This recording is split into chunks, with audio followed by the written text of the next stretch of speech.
West. Welcome to the Diamond Keyway Conversation. Voice of the West Coast. Voice of the culture. It's Duse M, the dime. Salute to all my good people in the chat. Already hit that like button. We just got a little thing. Damn, I didn't even open up the damn Clubhouse room. My bad, Ghost. But it's cool because I got a Instagram didn't close, so I got to redo the Instagram. Hit that like button on y'all way in, man. You know what I'm saying? Hit that like button. Hit that like button. All right, bam.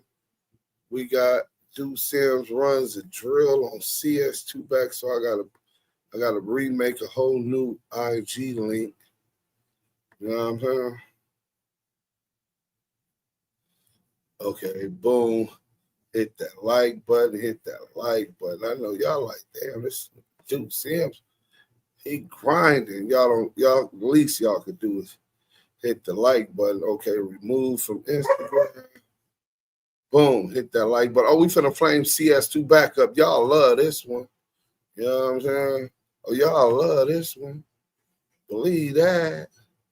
Y'all gonna love this one. Okay, boom. So we got that. All right. So now we finna go on IG. Damn, it's not oh, I'm sorry. Hit that like button. Salute. All right.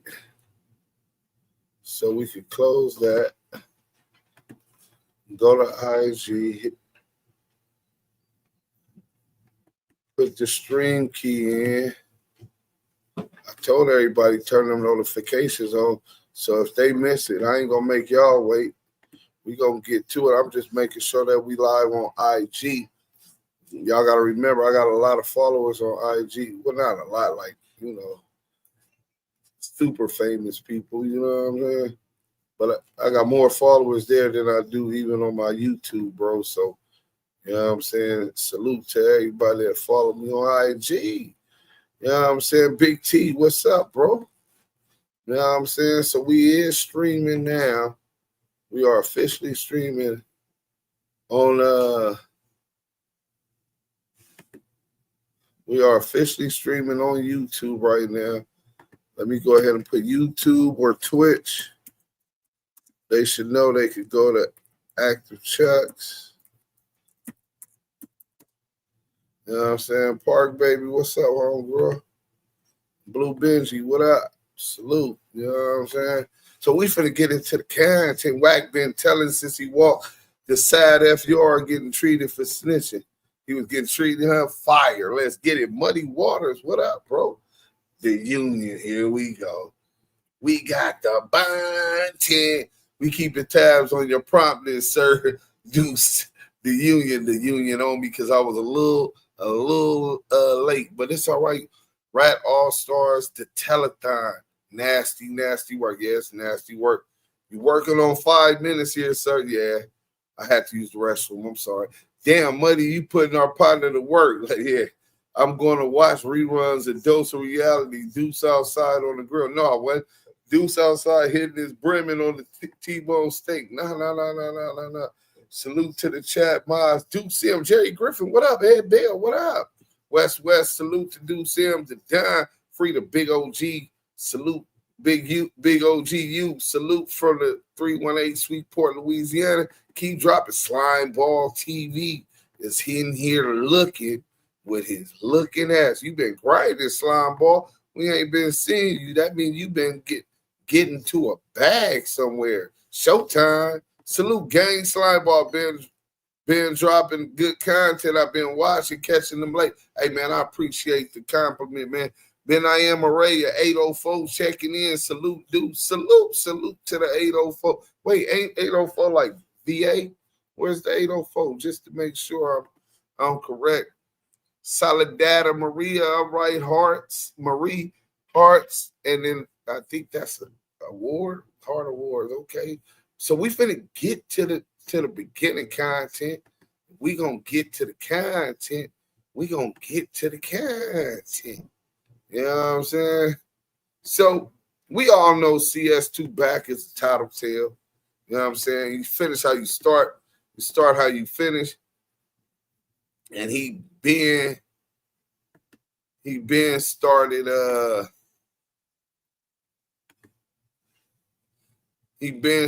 telling, even when he got his wife, you know what I'm saying? Well, soon to be ex-wife, if that ain't even finalized yet. Let's get to this. You know what I'm saying? Because this is very telling. Let's get to this real quick. The move. When I found out that, I said, oh, yeah, it's on. But see, I know Kim. Yeah. You know, Kim's a square girl. She's like, that's my boyfriend, and we're friends. So I had to have the shit. Man, that nigga took me by that girl house. I said, who is this? Oh, this my little thing over here. You know, she fucking. That right? Yeah, all right. Sat back, nigga. Pulled my little pen and paper out, wrote down my note. What's your name? You address. I said, Kim, listen, I hung out with the nigga all weekend. His friend's name was this. She like, you know, oh, what are you doing hanging out with him? Right? I said, I had to find out if he was the best man for you and he ain't. He cheating on you, and I know the girl, which I told everything. So did. Told it all, nigga. And from that, I got 2 healthy, beautiful children. I didn't have a great life, nigga. So I don't give a fuck. So then I see.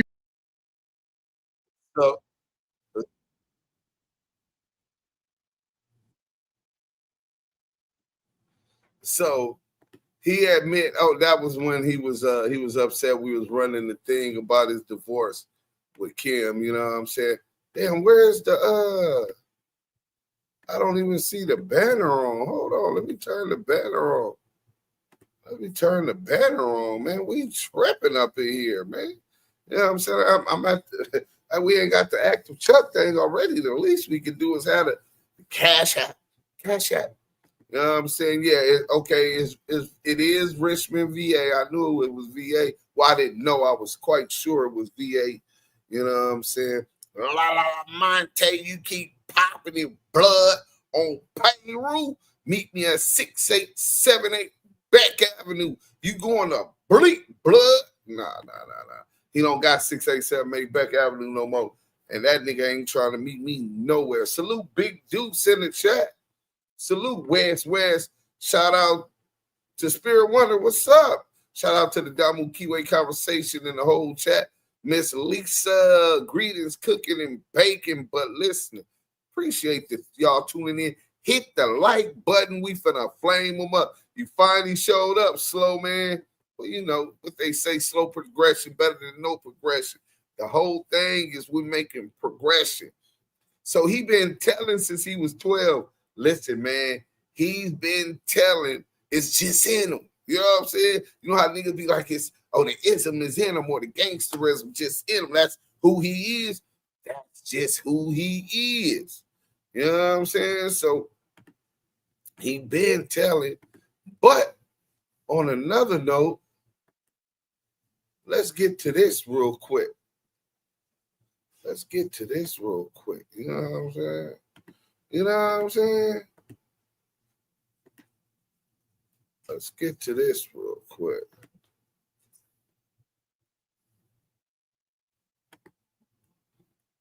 All right, so we're going to rewind this. Boom, here we go. Oh, y'all can't even see it. There it go. Boom. Let's go. And one thing we understand about the feds is that if you want any favor from them, give them a body. Dirty body. Give them a body. I don't believe personally, I could be wrong, that he... And one thing we understand about the feds is that if you want any favor from them, give them a body. You gotta come with them body. I don't believe. If you want any favor from the feds, you know what I'm saying?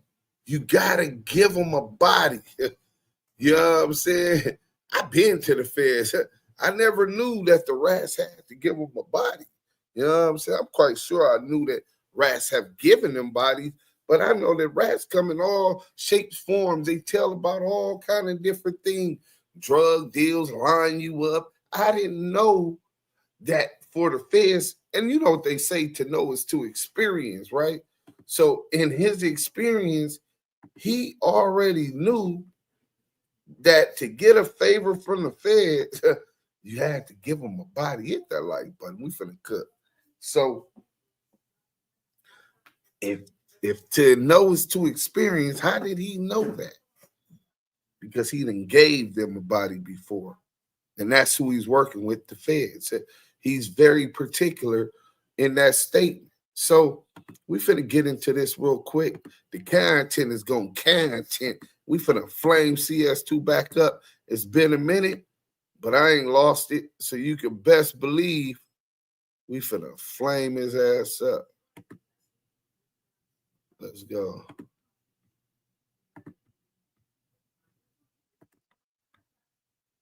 Y'all don't run it in the street. The feds run this shit. Damn. Law enforcement run this shit. Law enforcement. Welcome back to Scandalous Los Angeles TV, where we expose the exposers. Reggie and John over at Bomb first brought CS2 back onto their YouTube channel yesterday, giving viewers the chance to ask whatever questions they wanted. Man, Porky really did himself a disservice this time. He told so many lies on Reggie's panel, I decided to break them down in segments instead of doing one long video. Today's segment is going to expose just how much of a liar CS2 back is. With everything that happened with Big U, it's impossible to ignore the hidden role Porky played in getting people to implicate Big U and themselves in multiple crimes. We already know Porky's been working, which is why today we're going back to CS2 back. Now Porky is admitting that the CS2 back paperwork is authentic. This comes after Duse pointed out that Officer Greg Kading never claimed the paperwork was fake. Because of that, Porky decided to abandon his lie about Duse making fake work and adding back to it. Instead, he created a new lie and put it together with his original lie. The new lie is that Duse made fake work and put his real name, Cash Jones, in it, and he merged that with his original lie, which was that CS2 back was just a low-level drug dealer and that he himself doesn't sell drugs. The problem with Porky's original lie is that the paperwork doesn't say anything about CS2 back being a low-level drug dealer. The only reason Porky is lying like this is to cover up the fact that he's actually CS2 back, the federal informant. Man, I remember you, man. Reggie Wright and Wack100, can you please explain to the goofballs the Dill Dog case was a state case, not federal? Correct. Dill Dog was a state case Yes. involving all main streets. The reason Porky emphasizes all main streets, the way he just did, is because he's trying to distance himself from the speculation. In the chat. Porky wants people to believe that only main streets were involved in this case. And by making it clear that he wasn't directly from Main Street, he's attempting to convince people that he couldn't have been involved. A typical tactic of Porky's used to deflect attention and create a narrative that separates him from any direct ties. Yes. Right? Some other shit they threw me in that I was never arrested, never had nothing to do with. One Main Street took the stand on 7 or 8 Main Streets. All you got to do is go pull the work up. Yeah. You get what I'm saying? So yeah, it was a state case held in CCB court. Well, I'm going to keep it real. Dude, when it took the stand in front of the whole LA, the whole court was streetmen and Muslims, dude walked in that motherfucker, took the stand in front of everybody for about 4 or 5 months and walked out and jumped in his Rolls Royce and drove off. Yeah. It's real. Yeah. I remember Captain Will. You know Captain Will, FOI. Yeah. Brother Will. Yeah. Brother Will called me and was like, yo, Wack, can you talk to him? I said, bro, talk to him about what? He's fully aware of what he's doing. He's doing it in front of y'all. Yeah. What you want me to tell you? Could you explain his relationship? I know the answer to this, but a lot of people get him mixed up and calls him Farrakhan's nephew. Could you explain their relationship? That is Farrakhan's nephew. That's not a lie. That's by the sister, right? I know. I'm saying I know it. I'm just want you. No, his his dad's, his father's sister. Yeah, something about a sister I know. Yes, yeah. Yeah, his father's sister is Farrakhan's wife. That's not a lie. That's true. I live in Los Angeles, so you asking me to he told you, I'll get you and your boyfriend on the phone. You know who I call your boyfriend. And we'll call him. And he said he'll get you on the phone with Mark Stevens. You gotta give Reggie an E for effort, because he sure acts like he's protecting Porky. Reggie and Porky both know we don't have to get on the phone with Mark Stevens or Stutterbox. We have all heard both of their testimonies, and both of them said Porky was CS2 back. I want you guys to listen close to what Porky says next, because he completely switches the narrative that he was running before, which is more proof that he is indeed CS2 back. Now, And Mark Stevens. This is the thing, right? This is the thing. If you go read the real paperwork, not the fake shit dude made.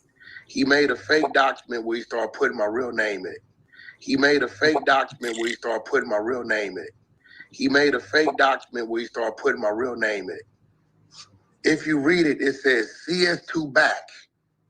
If you read it, it says CS2 back. Do you guys understand what just happened? Porky just told me that I need to go read the real paperwork, not the fake one that Duse allegedly made. Porky claimed that Duse created some fake paperwork and put his real name, Cash Jones, in it. But here's where it gets interesting. Porky then starts telling me what the real paperwork says. He says, it says CS2 back. This is Porky, in front of the entire world, admitting that the CS2 back paperwork is authentic, just like Greg Kading said it was. But that's not even the funny part. The real kicker is that after we released the audio of Greg Kading saying Porky was back, Porky accused Duse of making fake paperwork. However, when he said this, he didn't mention Duse putting his real name in it. Instead, he claimed Duse created fake paperwork and just added back to it. He's winning credit, some fake work, and add some back shit. You don't see that user. So first, I created some fake work. And then I added his name to it. Cash McElroy Jones, Cash Jones. That was the first thing. Then he flips the script and forgets about it at another time and says, these niggas then created some fake work and added the back shit.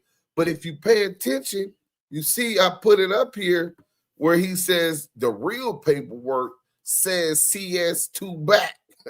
Wack admits that the real paperwork on the wiretap says CS2 back.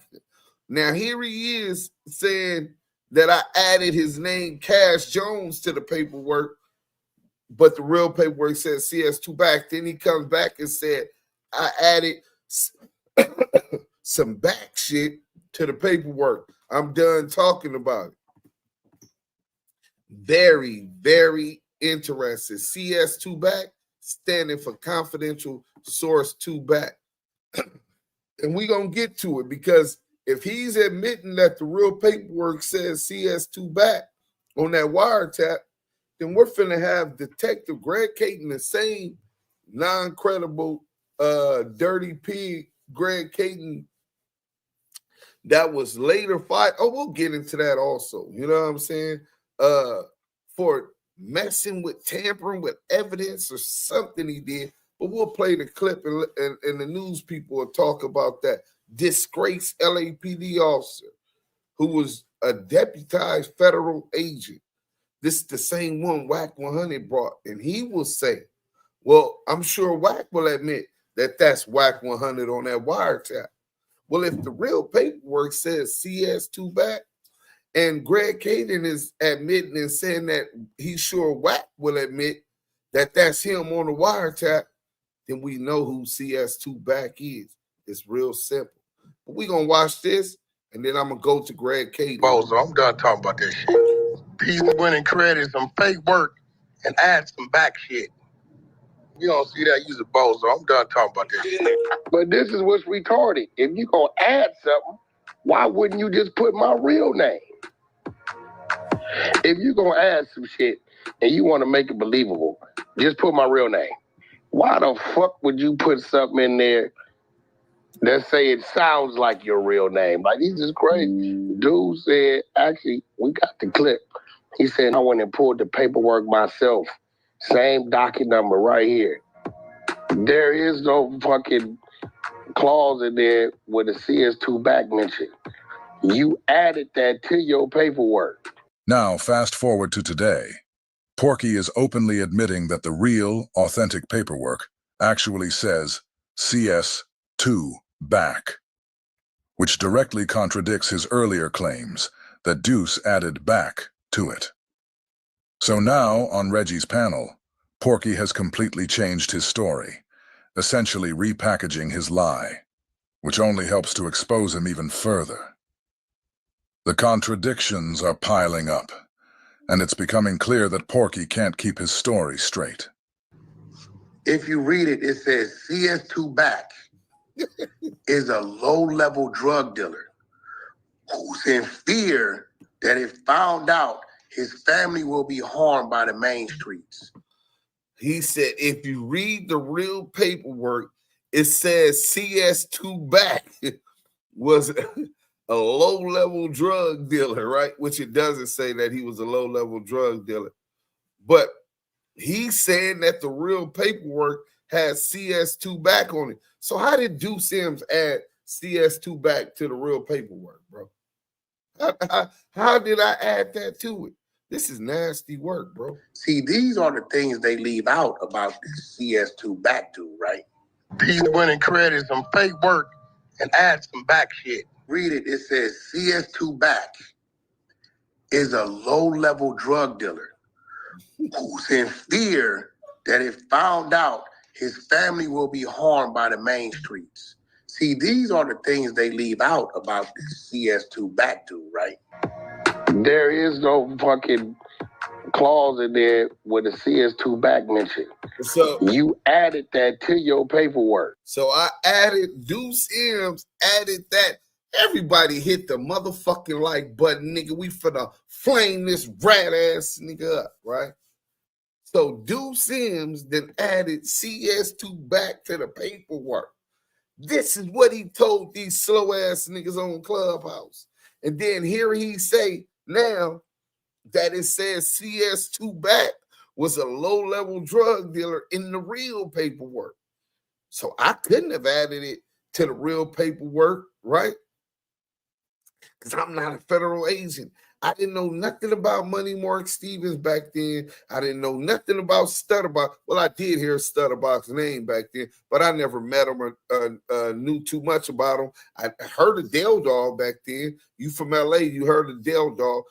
I didn't hear, I never met Del Dog. So he said, fuck the paperwork. Mark Stevens said he was CS2 back. What the fuck? No. You can't say fuck the paperwork, G-Mac, because we go by the work.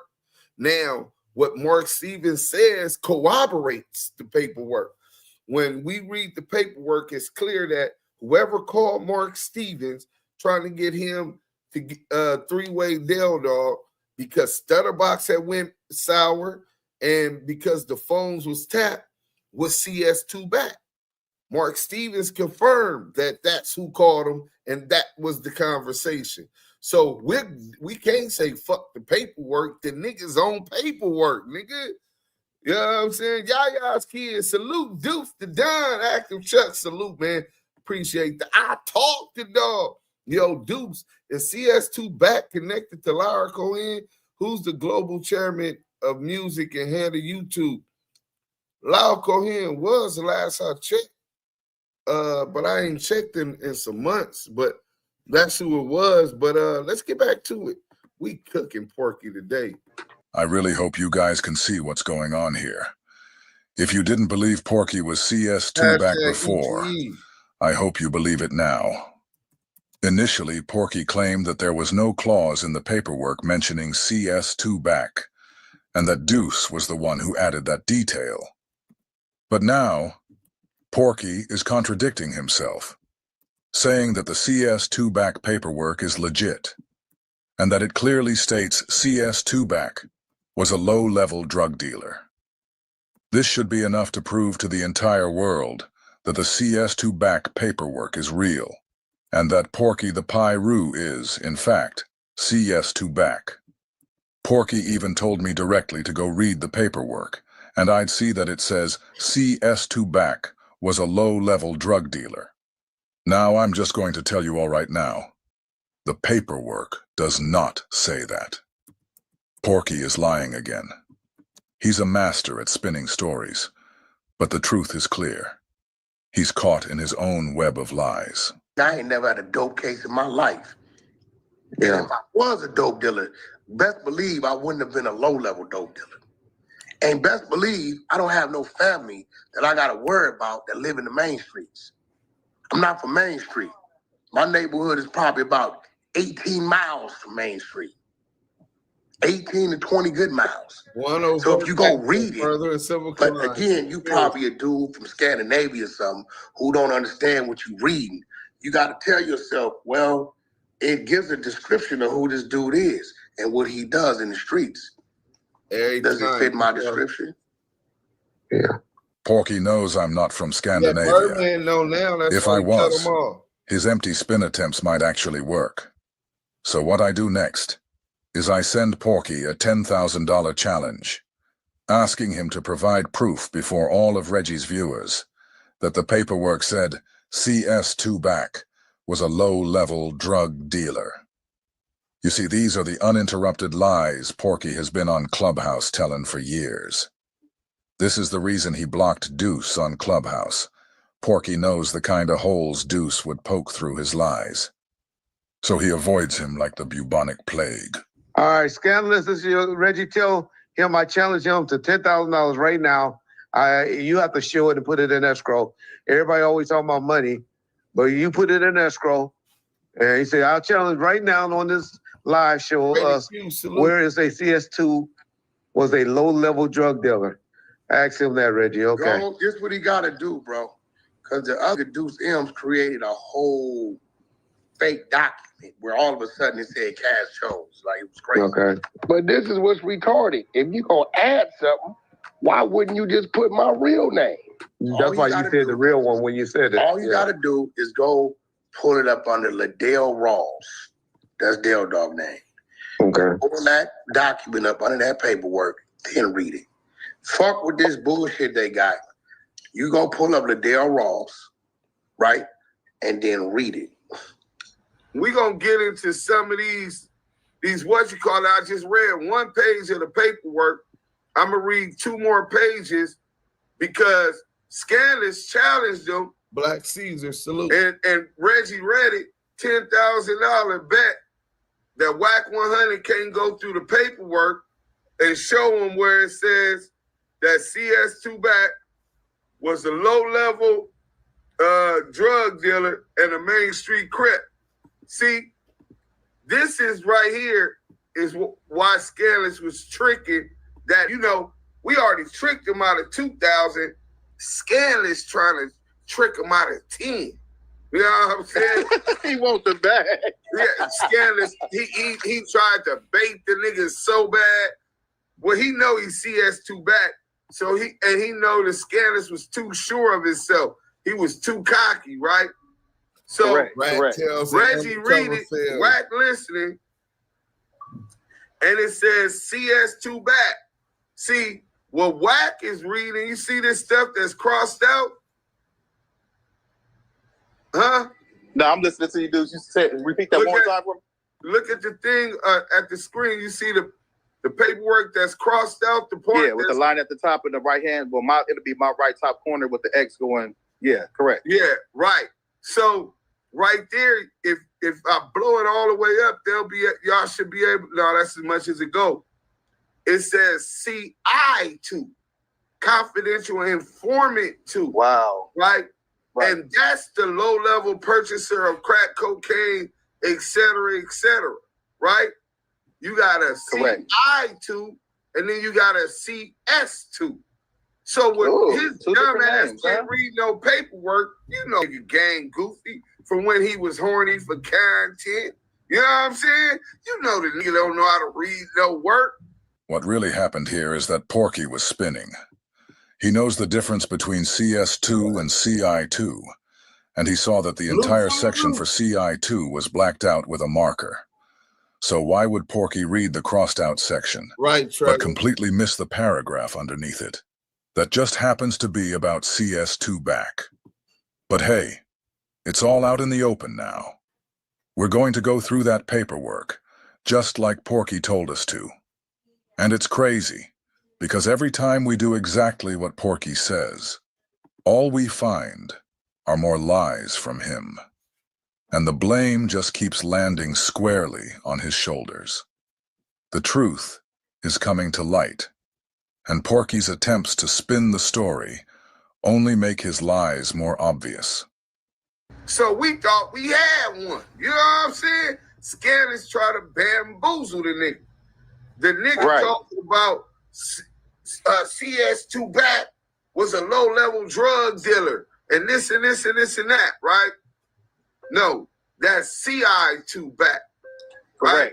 Right. I'm listening. Yeah. So CS2 has provided reliable historical information concerning the Main Street Mafia Crip organization.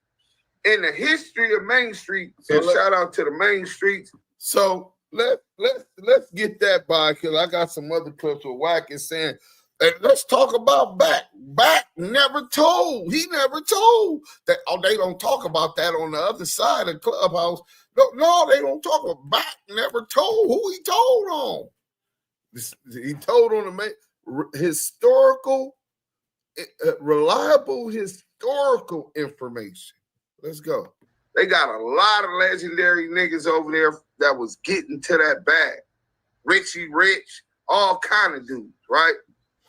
Dale Dog is one of the most known Main Street Mafia Crips that ever done it in South Central LA. The rats called right? Just the accomplishments he made coming up off the east side of South Central LA with his whole crew on. Nigga ain't on till my whole crew on. Nigga, he did that. But anyway, CS2 has provided reliable historical information concerning Main Street Mafia Crip organization. Good luck to Wack talking about he didn't never snitch on nobody. However, CS2 is only aware of certain aspects regarding the organization's criminal activities and narcotic distribution network. CS2 has no knowledge or information regarding the methods in which narcotics are being transported to the Los Angeles area and distributed to Main Street Mafia Crip gang members.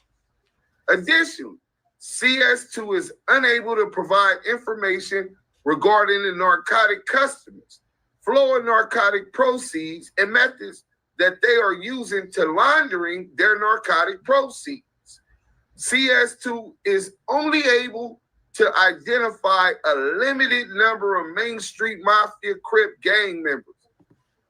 Why would you say that it says CS2 back is a low-level drug dealer for Main Street Crip when it makes it clear with this definition he's only able to identify a limited number of Main Street Mafia Crip gang members? How you from Main Street, but you can't identify but a few Main Street Mafia Crip members? The nigga ain't from Main Street. That was one of the clues, you goofy ass nigga. Goofologist 101, nigga. CS2 is unable to provide specific information regarding the organization's extortion activities, methods of monetary collections and distribution of proceeds. CS2 is also unable to provide any information regarding the Main Street Mafia Crip organization. And we got one more page. So look, so with other leaders of the other large gang organizations. CS2 is able to provide limited information regarding violent assaults committed by Main Street Mafia Crips, including shootings, burglaries, and murders. CS2 is unwilling to testify in court against members of the Main Street Mafia Crip because CS2 is fearful of retaliation against CS2 and or CS2's family. CS2 believes that if any member of the Main Street Mafia Crip criminal organization becomes aware of CS2's cooperation with law enforcement, the organization will likely orchestrate the execution of CS2. Porky tried to create this narrative that CS2 back was a Main Street Crip, but we've just found out that was a lie. He also tried to push the idea that he wouldn't have to worry about his family being harmed by anyone, because they don't live on Main Street. But the paperwork tells a completely different story. It clearly states that CS2 back refused to testify, because if anyone from Main Street found out he was working, they'd quickly arrange for his execution. What's more, CS2 back specifically mentioned that if anyone from Main Street found out, and he just so happened to live right across the street from Stutterbox, who was from Main Street, he'd be in serious trouble. Porky was afraid that if Stutterbox found out, he'd either come kill him, or he'd expose where Porky and his wife were living, putting them both in danger. So, does it say anywhere in about CS2, did y'all see anything that said something about a low-level drug dealer about CS2, not CI2, CS2? Anything about a low-level drug dealer, or just this declaration that this confidential source is a Main Street Mafia Crip member? No. In fact, everything in there seems to indicate that he has limited information about who the Main Streets is, how the insides of how they're laundering their money, where their dope is delivered, but he was able to give them a limited amount. You can't give me an AKA. I ain't never been a pack. All right, let me see what we got, man. Hold on. So, shout out Skinless Los Angeles TV, man. The GOAT, man. He ain't playing no games. You know what I'm saying? Hit that like button if you just came in. So, there you got this weirdo talking about he not CS2 back, because CS2 back is for Main Street, but we just gave you clues and everything and all of that. Now, mind you, this is after all of the other lies, the switching of his defensive position. This nigga got more defensive than the California Bar Association, nigga. This nigga is crazy. So he ends up bringing Greg Kading to the app. So I had exposed that the wiretap paperwork on Clubhouse, you know what I'm saying? Within 10 minutes, 10, this man went and got a deputized federal agent, Greg Kading, and another ex-Compton police officer, 137 confidential source, Reggie Wright Jr., to come on the app and with this other officer to vouch that he wasn't working with Greg Kading and Darren Dupree. I don't know how the police can validate to some street niggas that you're not working with the police. We got Reggie Wright, top right. Reggie Wright contacted Greg Kading. Greg Kading was the lead investigator. I'm probably saying this shit wrong. He'll tell you more on that case. To where, well, fuck it, Greg. Tell them who you are. That's funny. So yeah, I was a cop in LA. I ended up working on Even he knew it was bullshit. So he murder started laughing. investigations back in the 2000s, and then I left and wrote a book about it called Murder Rap. So yeah, I had an opportunity to kind of like dive deep into all of the different theories and accusations and ideas behind what had happened with both Pac and Big, and that's it. All right, so Greg, Reggie sent you a document, and I'm looking at that and looking at the names. MS, I'm identifying that as Mark Stevens. DD, I know is Dale Dog, and they got a name on there called Back, BACK, and it has some shit. Let me pull this shit up so I know what the fuck I'm talking about. Back, and it has some shit says CS2. Now, can you tell the people what my position of in this case? How did Cash Jones, Wack100, how did I get involved or implemented in this case with the guy with the other box? Okay. So it all started when there was an FBI agent who told us that he had an informant that could potentially give us some information about Suge Knight that may help us further our investigation into the murders of Tupac and Biggie. That's where it all started. And so we went and met with this informant, and it turned out to be Box. And we sat down.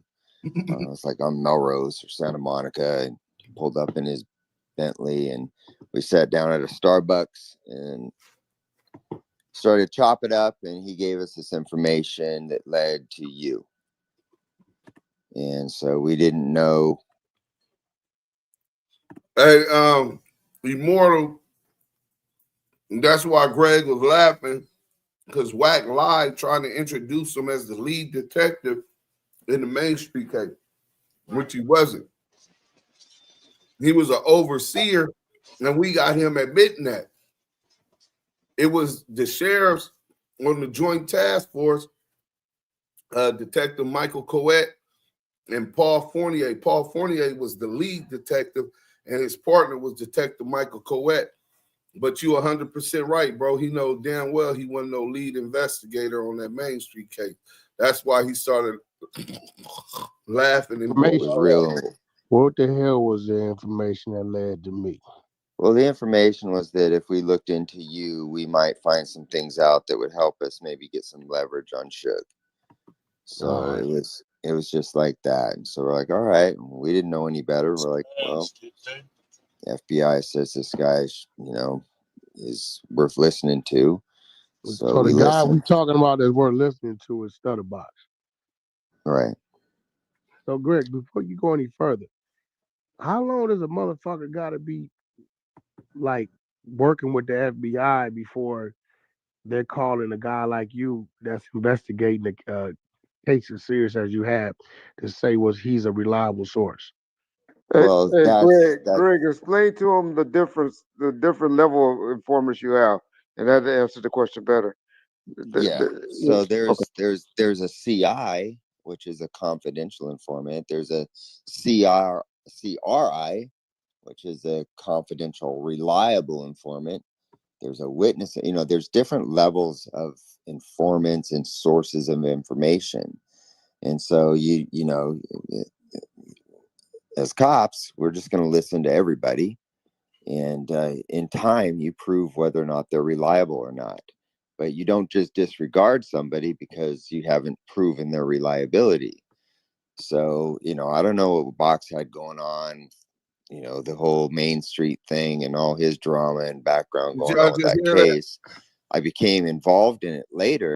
I didn't know what Box had going on with the Main Street drama and all of that going on with that case. I became involved with it later.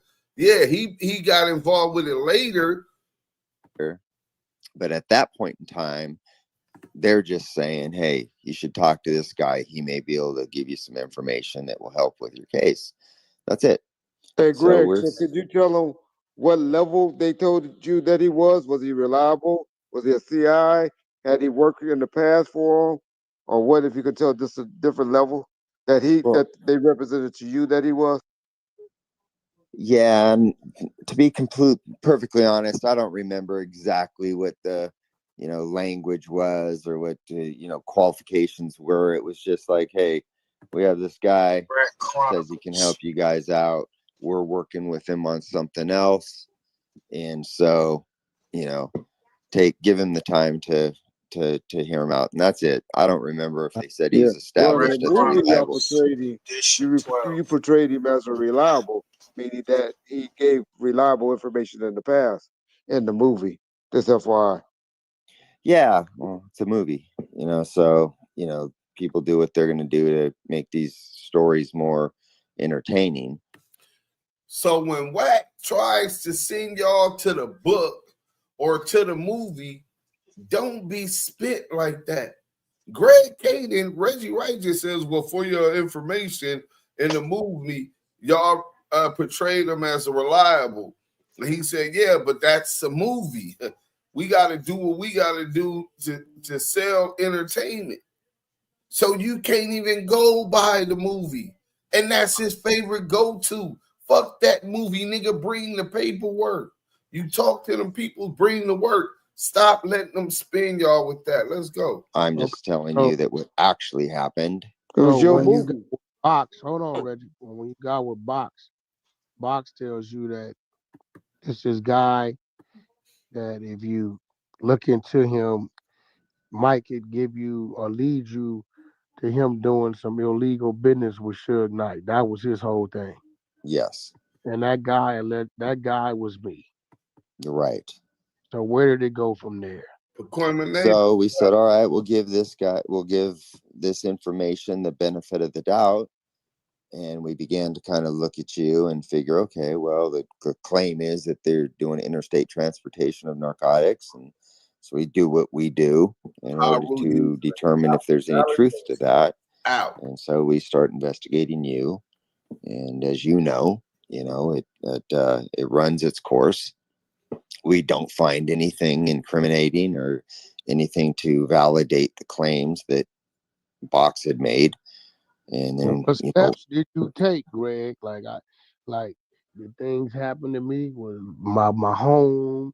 Like y'all really fucking looked into me. Yeah, we did. We looked into you. We wiretapped you and started to track your truck and do everything we could to verify whether or not the information that we were receiving was valid. And ultimately it turned out not to be. We did a search warrant at your house and came up pretty much empty-handed, with the exception of some worn-out old gun that I think belonged to your wife's dad or some shit like that. And but that was it. It was ultimately a fucking waste of time. All right, so then I then came down to, I believe that's the federal headquarters on fucking Wilson.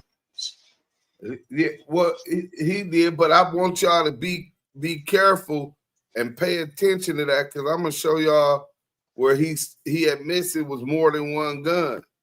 So listen to what he imagine: a deputized federal agent, LAPD officer who's deputized as a federal agent who investigated you, coming to Clubhouse 10 minutes after you're being exposed on paperwork as a confidential source on the Main Street case, and you have such a relationship with this cop. Not only does he come on here to lie for you about you being an informant, but he goes even further and lies about what they found, claiming that it was an old gun that was his wife's father or something. His dad or some shit like that.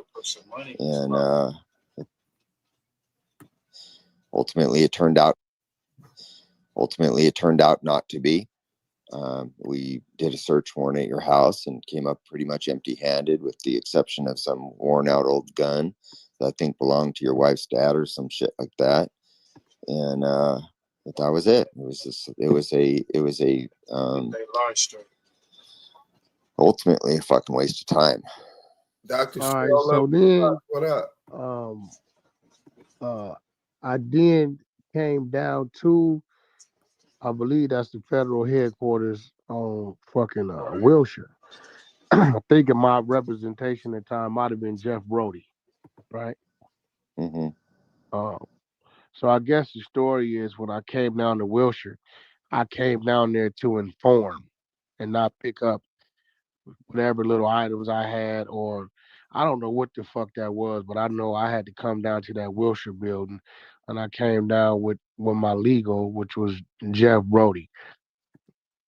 I don't know what the fuck that was, to pick up my personal property, or I don't know what the fuck that was. I just know I had to go to federal FBI headquarters on Wilshire on a Sunday. On a Sunday. No church. No church. No day with the Lord. No day. Nah, he got the choir cracking on the 64th floor. Let's go. I guess his whole narrative is, I went to the Wilshire building to inform, which I don't know why I would have to inform, because I was never subject to any arrests or anything like that. So you let them know what my trip down to the Wilshire building entailed. Yeah, so I remember that day, and you came down there, and we basically just confronted you on the allegations, and explained to you why we were doing what we were doing, giving you the opportunity, with the hopes that you would know something that could help us out. Turned out you really didn't have any information that was beneficial to what we were pursuing. So you came down. He don't know what he went down there for. So Greg Kading said, well, you came down there. We got you to come down there so we could confront you and hopefully get some information from you. But whatever information you had wasn't helpful to our case. This is what he lying about. But okay, say it wasn't. But it wasn't helpful to your case. But he's obviously giving you information. Let's hear that again. Press or anything like that. So you let them know what my trip down to the Wilshire building entailed. Yeah, so I remember that day, and you came down there, and we basically just confronted you on the allegations, and explained to you why we were doing what we were doing, on the giving you the opportunity, with the hopes that you would know something that could help us out. Turned out you really didn't have any information that was beneficial to what we were pursuing. That was it. We said, hey, here's why we're here. Here's how we got here. And this is all there ultimately is to it, unless you have something you want to tell us, which was essentially nothing. All right. And then in your paperwork, I don't know, how was I referred to? Was I referred to Wack, Cass Jones? They have this Back name. I don't know who the fuck Back is.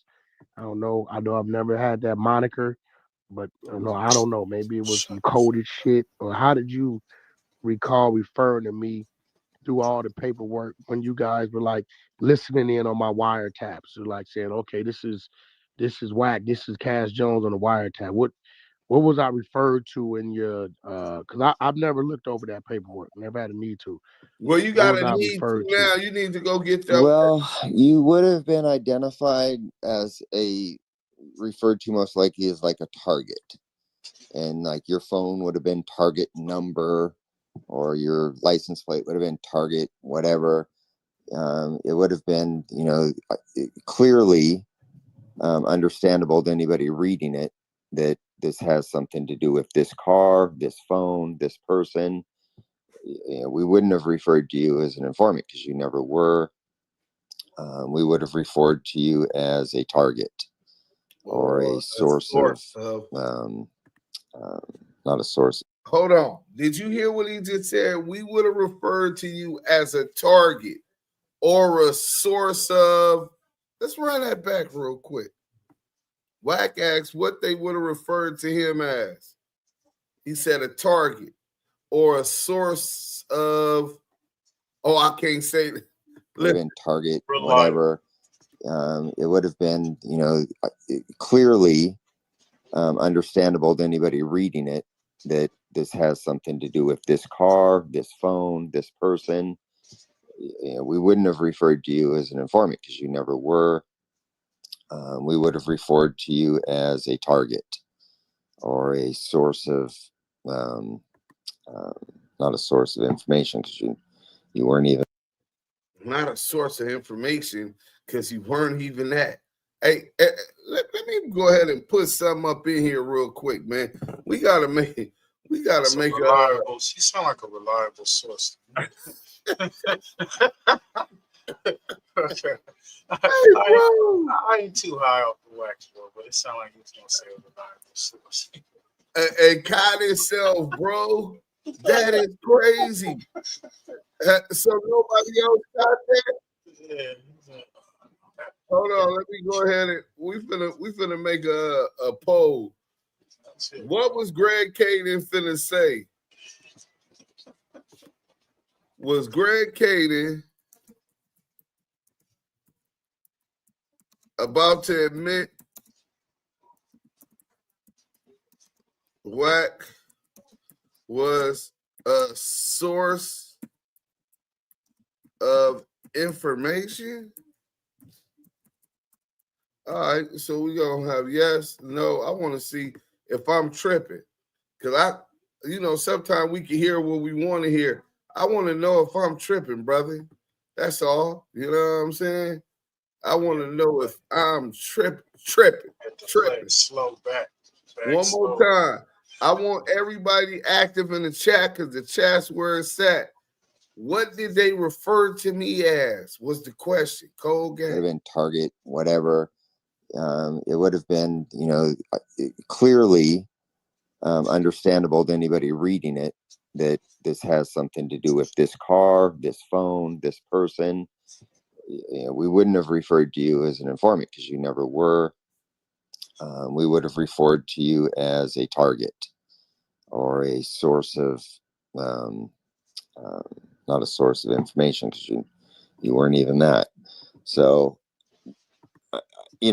I'm a little vague on it right now because it's been a while, but you would have been most, we would have. You're vague with information. I'm kind of vague right now. Hey, bro. Funny, dog. He was like, source. Damn. I shouldn't have said that. I wasn't supposed to say that. But I'm kind of vague right now. I'm kind of vague right now. What does Wack owe him now that he is lying for him? Yo, he done paid. He greased his palms for real.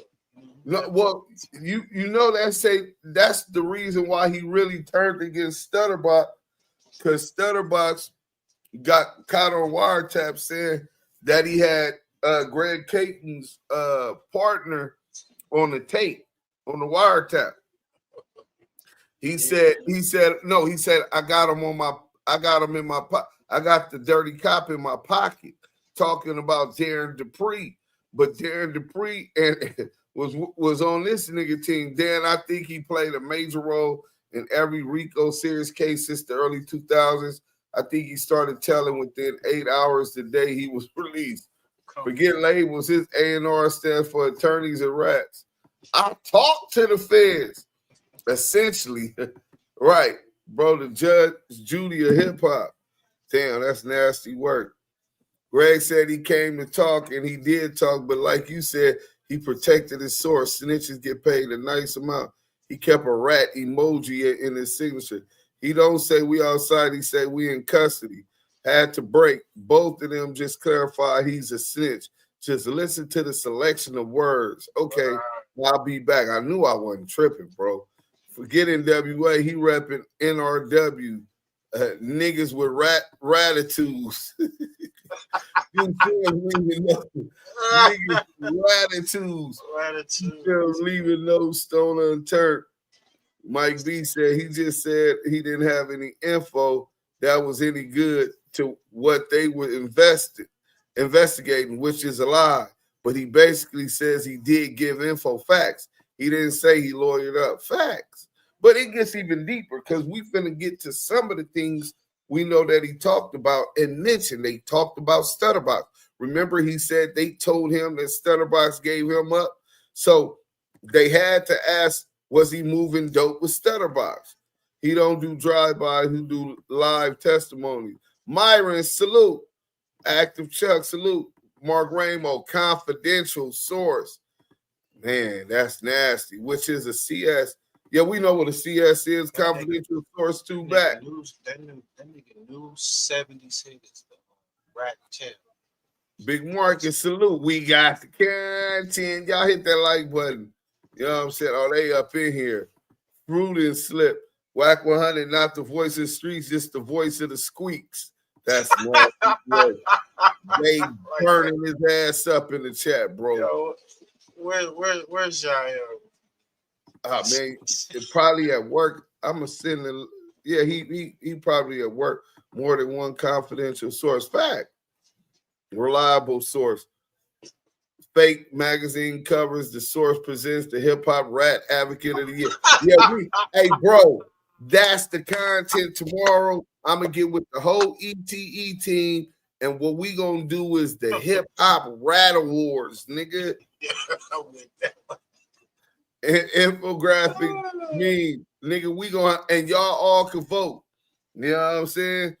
It'll be live voting for each award. We gonna come up with categories, nigga, and we gonna run the content. Oh man, this gonna be hilarious. So much content, man. It's a rat war. Yeah, that's a fact. So anyway, that's enough with hip hop rat awards facts. You know what I'm saying? We got Young Thug. We got a lot of nominees. Gunner. Charleston White. Well, Charleston White ain't really a part of the hip hop culture. You know what I'm saying? And so we gonna get to this, and then we gonna let y'all hear Scandalous catch that nigga Greg Kading in so many lies. So we gonna shake that one. We gonna go to said Blueface a snitch? No, I never heard. Oh, I did hear that, but I never got to work, bro. I ain't trying to put that up. I did hear that on the essays that robbed them or whatever in Vegas. Oh yeah, I did hear about that back in the day. So y'all want to know what happened when Wack went up on the 64th floor? Some of the things he talked about. See, all you gotta do is catch him at different times.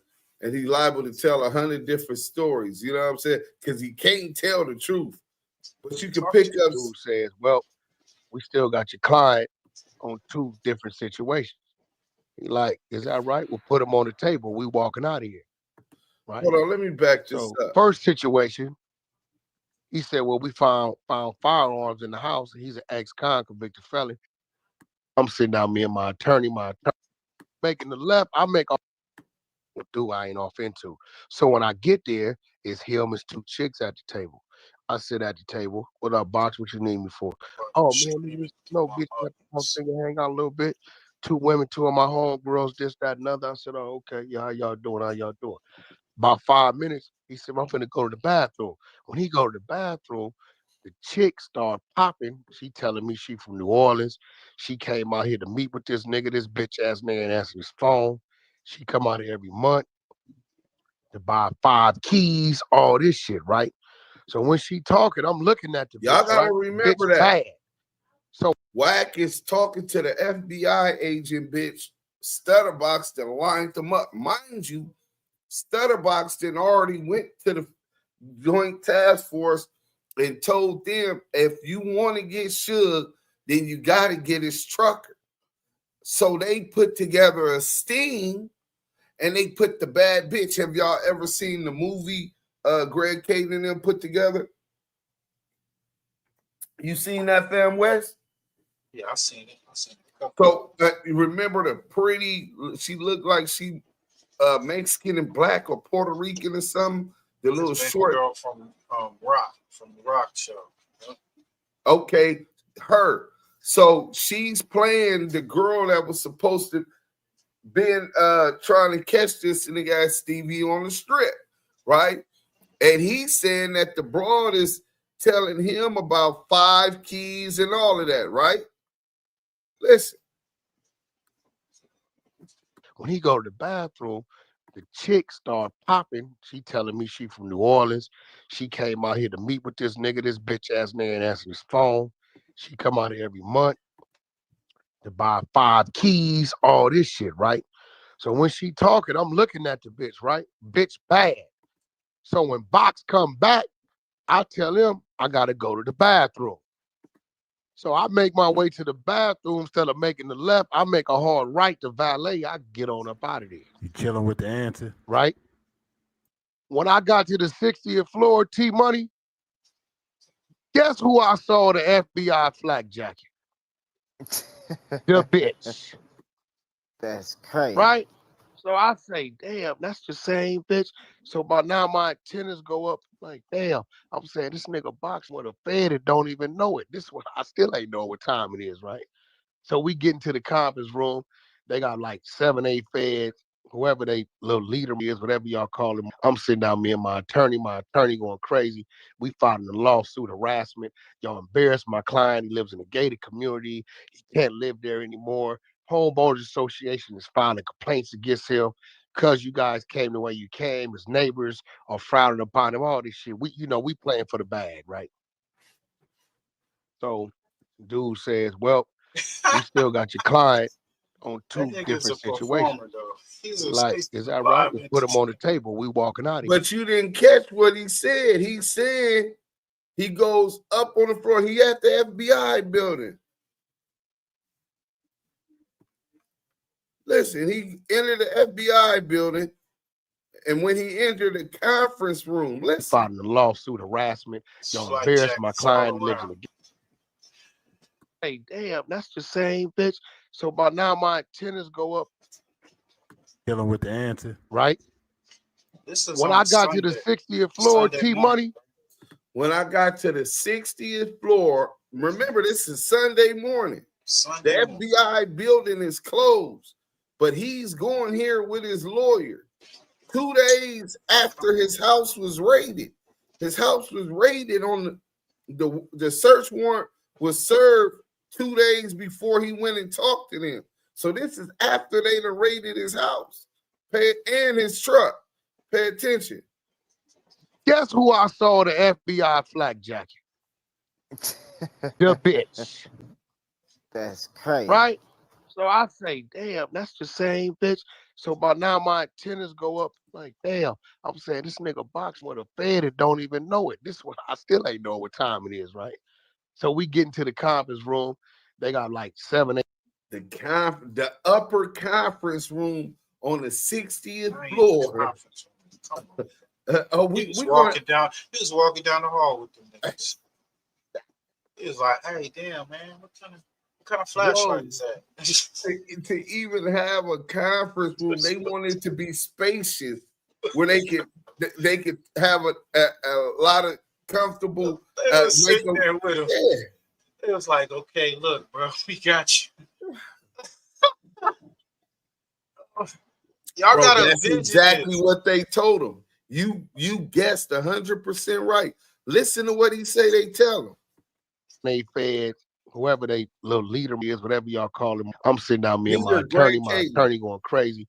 We filing a lawsuit, harassment. Y'all embarrassed my client. He lives in a gated community. He can't live there anymore. Homeowners Association is filing complaints against him because you guys came the way you came. His neighbors are frowning upon him. All this shit. We playing for the bag, right? So, dude says, "Well, we still got your client on 2 different situations." So, remember Greg Kading just said So we confronted him with the allegations. We got your client on two different situations. This is what Greg Kading and them actually told this nigga in the conference room at FBI headquarters on a Sunday. We got your client on two things. He like, is that right? We'll put him on the table. We walking out of here, right? So first situation, he said, well, we found firearms in the house. He's an ex-con convicted felon. Firearms with an S. Remember, he doesn't say this firearm. He's going to say these firearms. Pay attention. It was Greg Kading came and lied and said one old gun that I think belonged to your wife's father or something, right? But here it is. A bunch of antique pistols. Come on. Right. Antique pistols. He can't be around firearms, right? So I stopped my attorney. I said, well, you ain't found no firearms in my house. He said, yes, we did. These firearms and such and such. I said, you ain't found no firearms in my house. Yes, we did. These firearms, plural. Well, I ain't never seen them firearms in my life. He said, well, they registered to your wife. Damn. I said, well, what they got to do with me? No, that means he said, well, that's your wife. I said, okay, well, what they got to do with me? He said, well, you live in a home. I said, right. Well, they might have threw him on the table, bro. They might have threw him on the actual thing on the table to scare the nigga even more, to flip it. You know what I'm saying? This is what we found. Big U told me that when it happened, Wack told him that it was 6 firearms. So yeah. So he's admitting right here that it was multiple. So hey, I mean, you 2 guns, 3 guns, it doesn't matter. Ex-felon in possession of a firearm. Oh yeah, you're going down, and because they trying to flip you, they're going to threaten to lock him up, your wife, because they had her handcuffed and shit. They're going to threaten to lock her up unless you give them what they looking for. Let's go. So you can't prove I live in that home, right? What, you got some cars that's registered to a corporation? Matter of fact, I said, can I go in my back pocket? I pull my wallet out. I slide my wallet. What's this? That's where I live. No cap. I've been a resident of Oklahoma since 2003. I got 13 houses on my portfolio. Which one you gonna put me in various states, right? I said, you see that? Commercial driver's license. I'm a truck driver.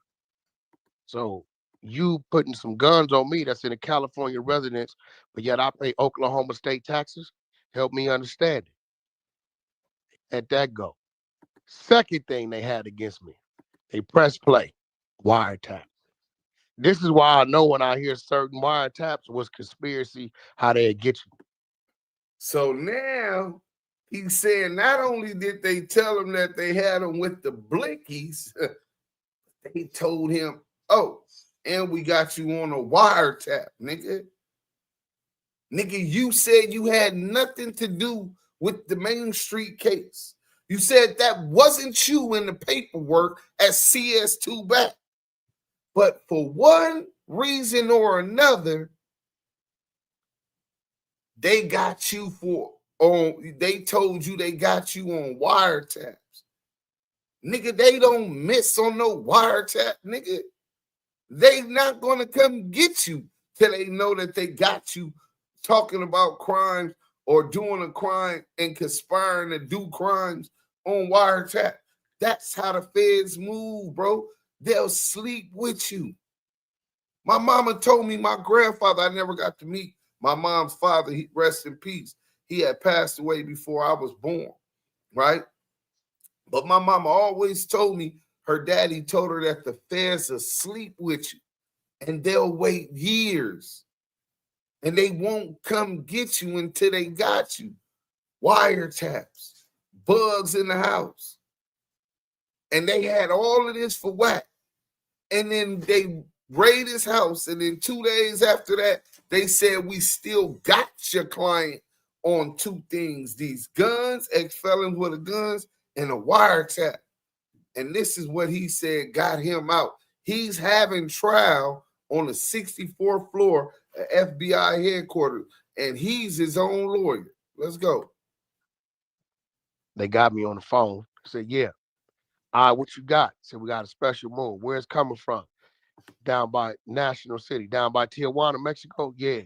All right. It's gonna be kind of heavy, but it'll pay you 23,000 one way. Where's it going? Seattle area, Seattle, Bellevue, Tacoma, multiple stops. Get it to them before they close. And I was you straight. All right, no problem. I'll be down there to get it. You chilling with the answer. Right, So they turned JP. off the thing. They like, well, our confidential informant said you moving drugs for Suge Knight. I said, moving drugs for Suge Knight. Now, me personally, I've never heard Suge involved in the cocaine, the drug dealing, none of that shit.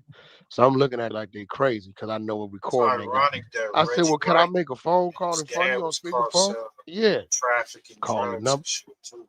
What up, Wack? Hey, we got something cooking. Down by Mexico. Yeah. Talking about National City. Yeah, what you got? He said, yeah, we got 6. I said, what it pay? It ain't that what you used to, but you can get 17, 18, 17. He said, but it's light. It ain't that heavy. How much weight we talking? 71, Salute to 72,000 the No pounds. Cap All right, Network. cool. I said, yo, who am I talking to again? He said, this is BMW Distribution, Auto Logistics. All right, thanks. I said, you stupid motherfucker, what you listening to is.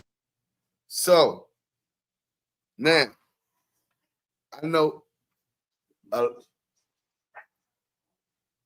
Ain't that the sting? That was part of the sting, right? Yeah, hold on. Hey, what's going on?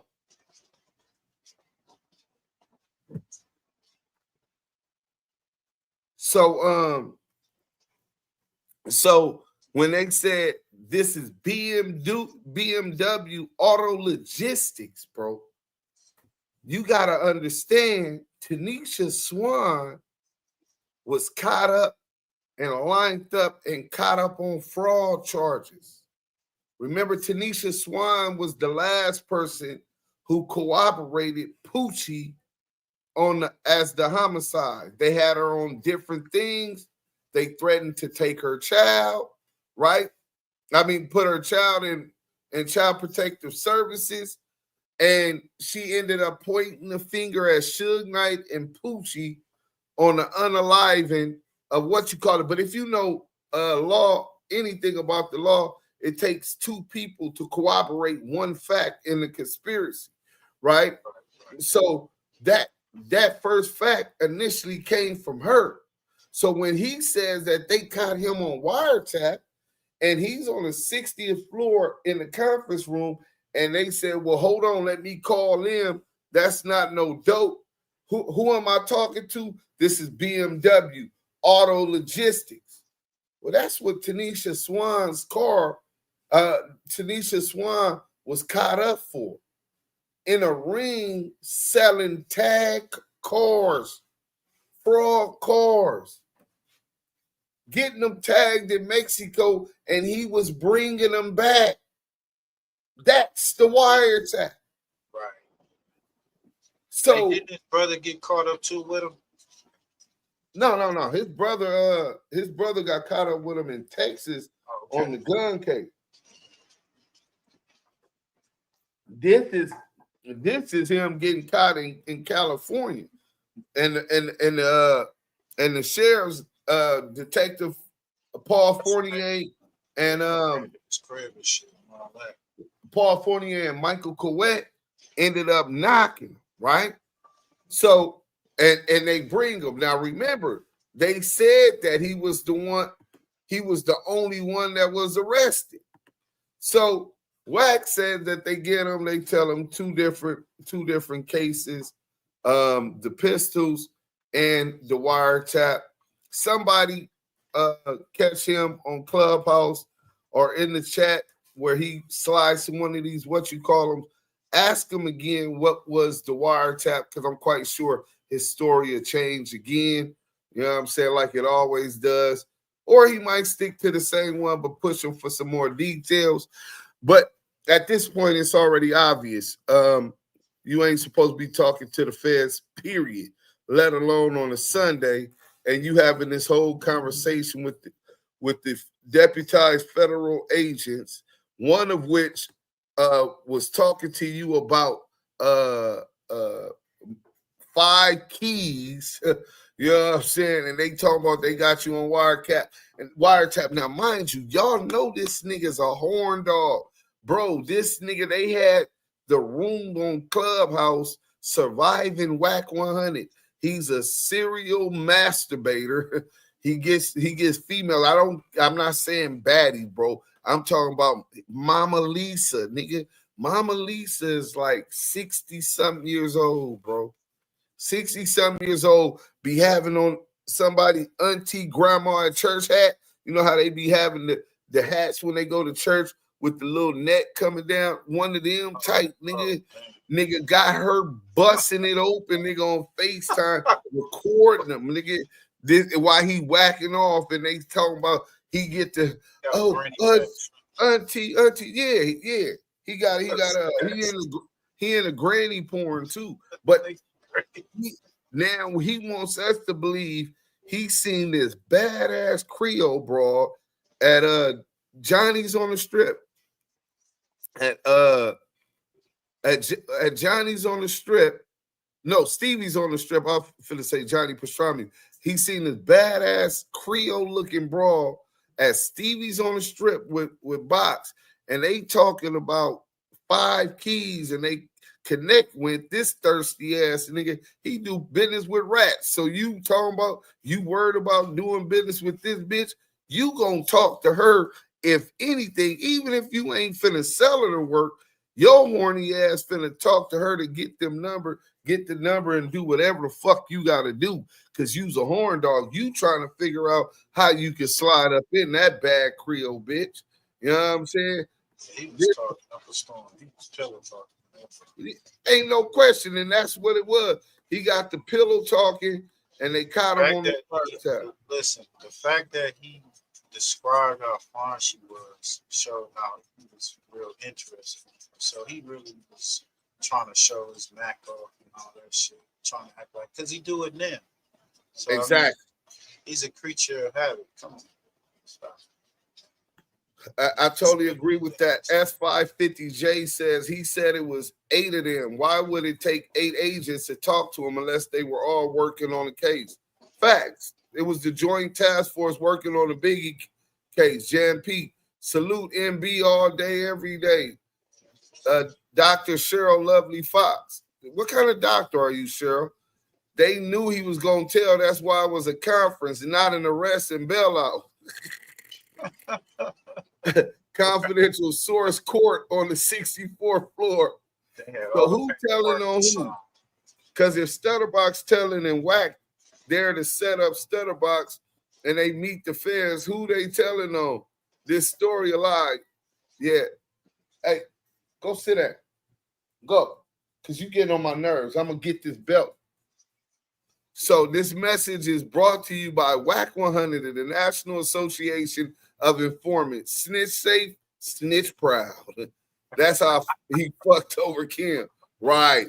A movie script notebook is way different from the police paperwork, clown. This phone call sounds script, right? It don't matter. The fans know exactly where you live. Yeah, that's a fact. It's Pussy Port, Ass Loose, Kermit the Frog, and his bitch Miss Piggy. Oh, shit. They must be the Muffin Babies. The Rat Muffin Babies or some shit. Miss Piggy and Kermit the Frog sound like the word wiretap got him worried. He said the gun is registered in his wife's name. But remember, as soon as he said, they said wiretap, he said, that's how I be knowing when niggas get caught up on wiretaps, how they get caught up. Yeah, how do you know all of this? Nigga, if you never been to the feds, if you never been caught on wiretap before, he said the gun is registered in his wife's name. He shouldn't went to jail if the gun was in his wife's name, and Greg said the gun was her dad's gun. Yeah, this nasty work. Pay attention when he said they went in his home office, but they can't prove he lived at the residence. Laugh out loud. Dude could. Look, no, you're right about that, because you got squatter laws, so they could easily prove that he there. His kids lived there. His wife lived there, right? His clothes lived there. And mind you, they called him as if they were wanting him to do a pickup on his truck with an enormous bag for him to go do a pickup to get him out the house, because Stutterbox then told them that the house, it's a gang of guns in the house, is like Fort Knox. They actually found the guns, but no, it goes back to the tag cars. Remember, they're in the home office, and he said, "Oh, I had to go get my paperwork and documents that they took out my home office." Well, the paperwork and documents, what are they looking for? They're looking for the tag high-end cars. He got cracked on that too.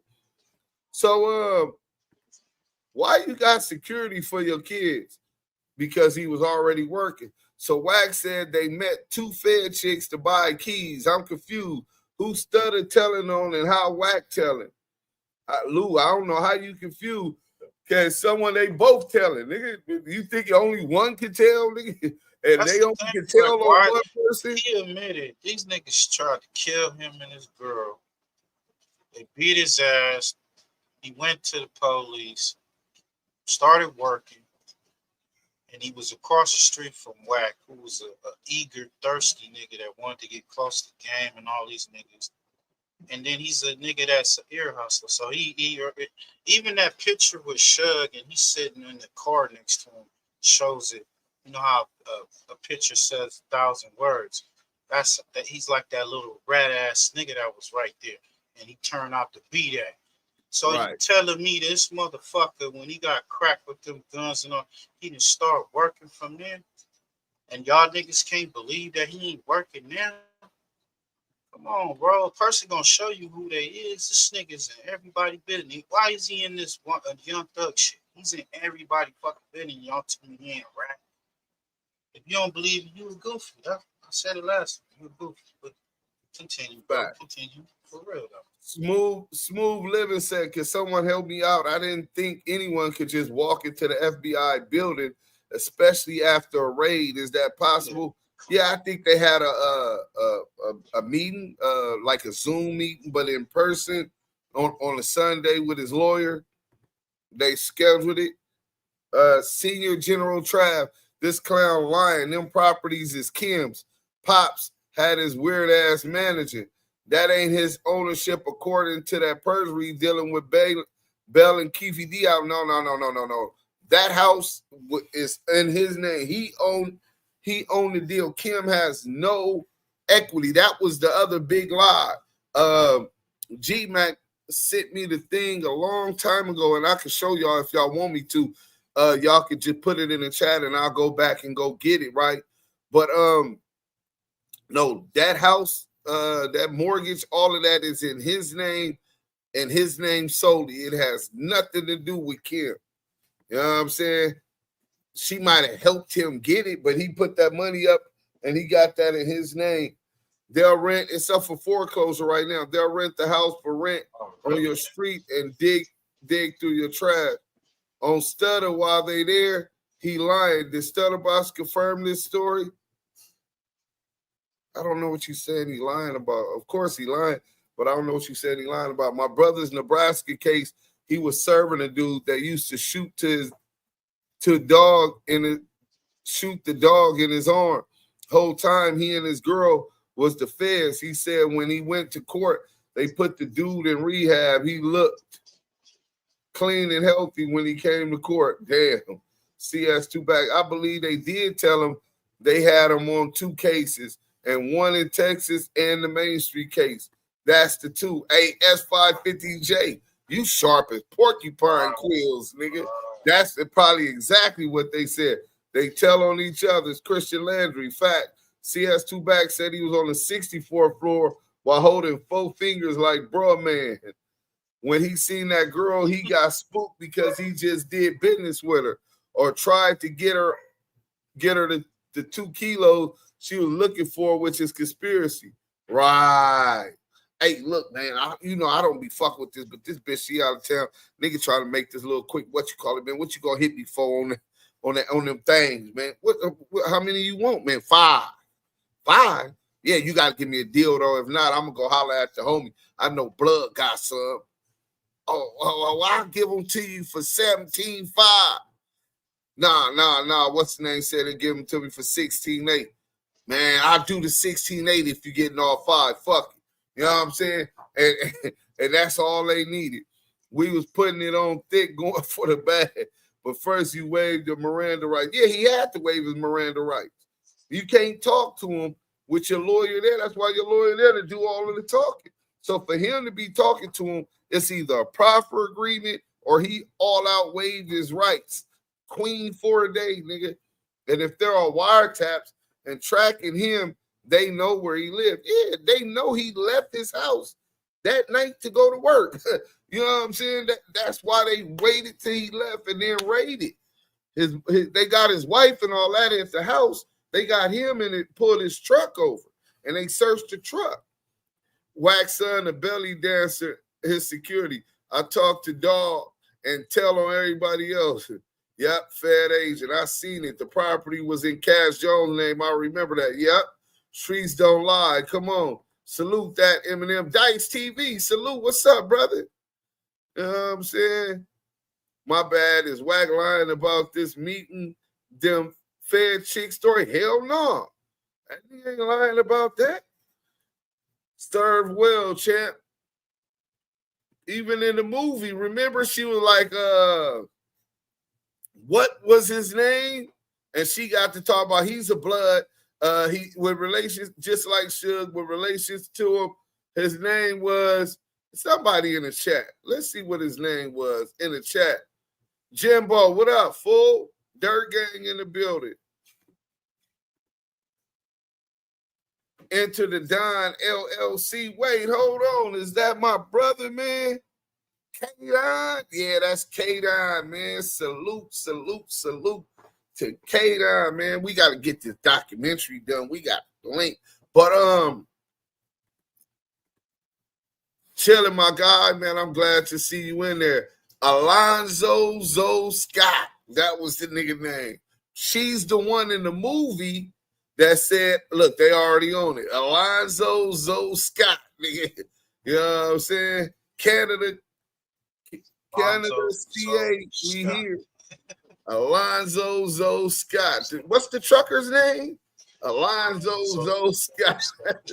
Nasty work. So that's her. Hell yeah, he met her. She was the one on him. You know what I'm saying? So I do believe that. So look, we're going to go ahead and go from that. So we know that he got those two cases. And he already, mind you, he already out on bail for that for the Texas case. You know what I'm saying? Y'all remember old Debbie? But remember, this nigga be claiming that he got nothing to do with the Main Street case. I ain't from Main Street. CS2 back is from Main Street. So you got nothing to do with that case, but you were an employee for Deja 34 Records, and they talked to DJ K-Slay, Ray J, Shaquille O'Neal, Money Mark Stevens, but they didn't talk to you, and you were security for Ray J, and the deal was supposed to be about a deal going bad with Ray J. Nah, I ain't buying what you selling, bro. Let's get and in walks Greg Kading, which I orchestrated that with Mark Stevens and my attorney. The only one came from that. You dropped the shit, we dropped the shit. Only one came from that. Greg Kading and claimed you wasn't a fucking informant, and in walks Greg Kading, which I orchestrated that with Mark Stevens and my attorney. The only one came from that. You dropped. The only one came from that, the favor. What did he say that you got to give the feds to get a favor? Hot one. So you got to owe me one with this fed, and you told us that we already know if you want a favor from the feds, you got to give up a body. You know what I'm saying? So the only one come from Greg Kading. Now remember, I ain't got nothing to do with this case. This is what he say. I ain't from Main Street. But listen, shit, we dropped the shit. I use it for that to help a certain individual out I called my attorney, had the attorney put Greg Kading and Mark Stevens together. They put that together as on standard. You go pull the paperwork. Have you ever been a confidential informant to work for the LAPD, the FBI as a known snitch? He lied on the oath and said no. Greg Kading takes a stance, provides a document that this dude is in fact one of our informants, this, that. At that point, the judge looks at it. He perjured himself. Therefore, any allegations or any claims he's bringing on any feds give him that is non and void. They dropped the charges on these 7 Crips and let them go. So in a sense, this power roof freed the Crips. But you know, target was to help another individual out. And claim you wasn't a fucking informant, and in walks Greg Kading, which I orchestrated that with Mark Stevens and my attorney. The only one came from that. You dropped the shit, we dropped the shit. I used it for that to help a certain individual.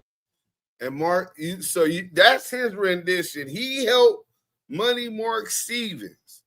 And that's why he sent Greg Kading at Money Mark Stevens. But Mark Stevens was the target. Him and Shaquille O'Neal are alleged to be the ones who ordered for what after the extortion attempt by Stutterbox. Oh, y'all don't know about the extortion attempt? After the extortion attempt by Stutterbox, they ordered the main streets to tighten them up. You know what I'm saying?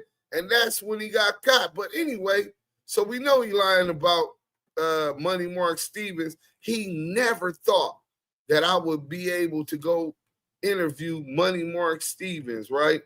And he says he has nothing to do with the main streets. Remember that. I'm not from Main Street. That's all that's Crip on Crip. That's how he try to divide it, right? Well, I got something else that proves that he's a goddamn lie, right? Let's go on IG real quick. Just like he was lying about Jay Reed, said, "Gangsta Crip." That's his, hey, bro, you got it. That's his MO, bro. So here it go right here. I'm the nigga that hit him. Del Dog knew I was a nigga that was keeping Stutterbox right. And he started hating me from day one when he came up there for a death row meeting, and I wouldn't let him in with his tool, and I made him go put it up. He looked at everybody.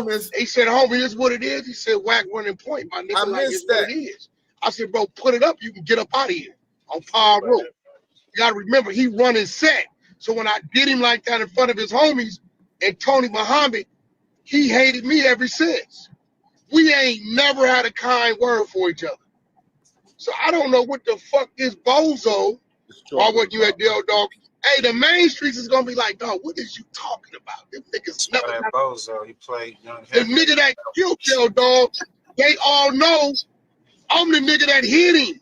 Del Dog knew I was a nigga that was keeping Stutterbox right. The nigga, and he started hating me from day one. I'm the nigga that hit him. But I thought he didn't have nothing to do with the main street. I thought he didn't never have nothing to do with the main street. Jane P say law enforcement can't owe me nothing. I don't understand that. Two penitentiary bits, and I know better. We laugh at me like CS2 back and send suckers to work them. Yeah, facts. ETEs, fuck CS2 back. Kid the barber, Miss Lisa. Salute, Miss Lisa. So that was the nasty work. And we finna get to this Greg Kading, Scandalous Los Angeles TV. He milked Greg Kading to get everything else. So we interview Money Mark. He never thought that was gonna happen. So that's how we was able to break this shit all the way open. But I had jumped in Facebook inbox of Greg Kading and was questioning them about that investigation to catch Wack in them lies. I caught him in a whole bunch of them, and I got a lot of facts out of it. Man, I do journalistic research, but y'all know that by now, you know what I'm saying? But Scandalous seen that and said, well, shit, I'm gonna call the nigga and see if I can get him. And this is what we got. Welcome back to Scandalous Los Angeles TV, where we expose the exposers. Today, we're going to let you guys hear what Greg Kading has to say about CS2 back. You're going to hear Greg attempt to shield his confidential source, but you're also going to hear him place Wack directly in the CS2 driver's seat. I'll interject a little throughout the interview, just to point out a few things. Other than that, I'm going to just let it play. Tell me in the comment section what you think. Now, Greg, this isn't about you. This is about Wack. I understand you have to do what you gotta do. But if he can bring you on Clubhouse to tell us all that stuff, I feel I should be able to ask some questions, so the people can be informed. So again, this has nothing to do with you. This is about Wack. Yeah, I get it. No, and again, I'm not trying to get in the middle of whatever bullshit is going on between Wack and whatever bullshit's going on with Starbucks. I don't give a fuck about that beef. Whatever it is, they'll figure it out. I'm just going to tell you investigatively, we would have listed Wack, Cash Jones, in our paperwork. He would have been like target one, and his phone would have been target one. And so when we were looking at him, we used particular language in our paperwork. So if we're writing the wiretap affidavit for his phone, we would say Cash Jones, also known as Wack. You were utilizing target number, whatever, which would be his phone. I think it was some 661 phone number. And that's just the language. Nowhere within the paperwork related to the investigation of Cash Jones, was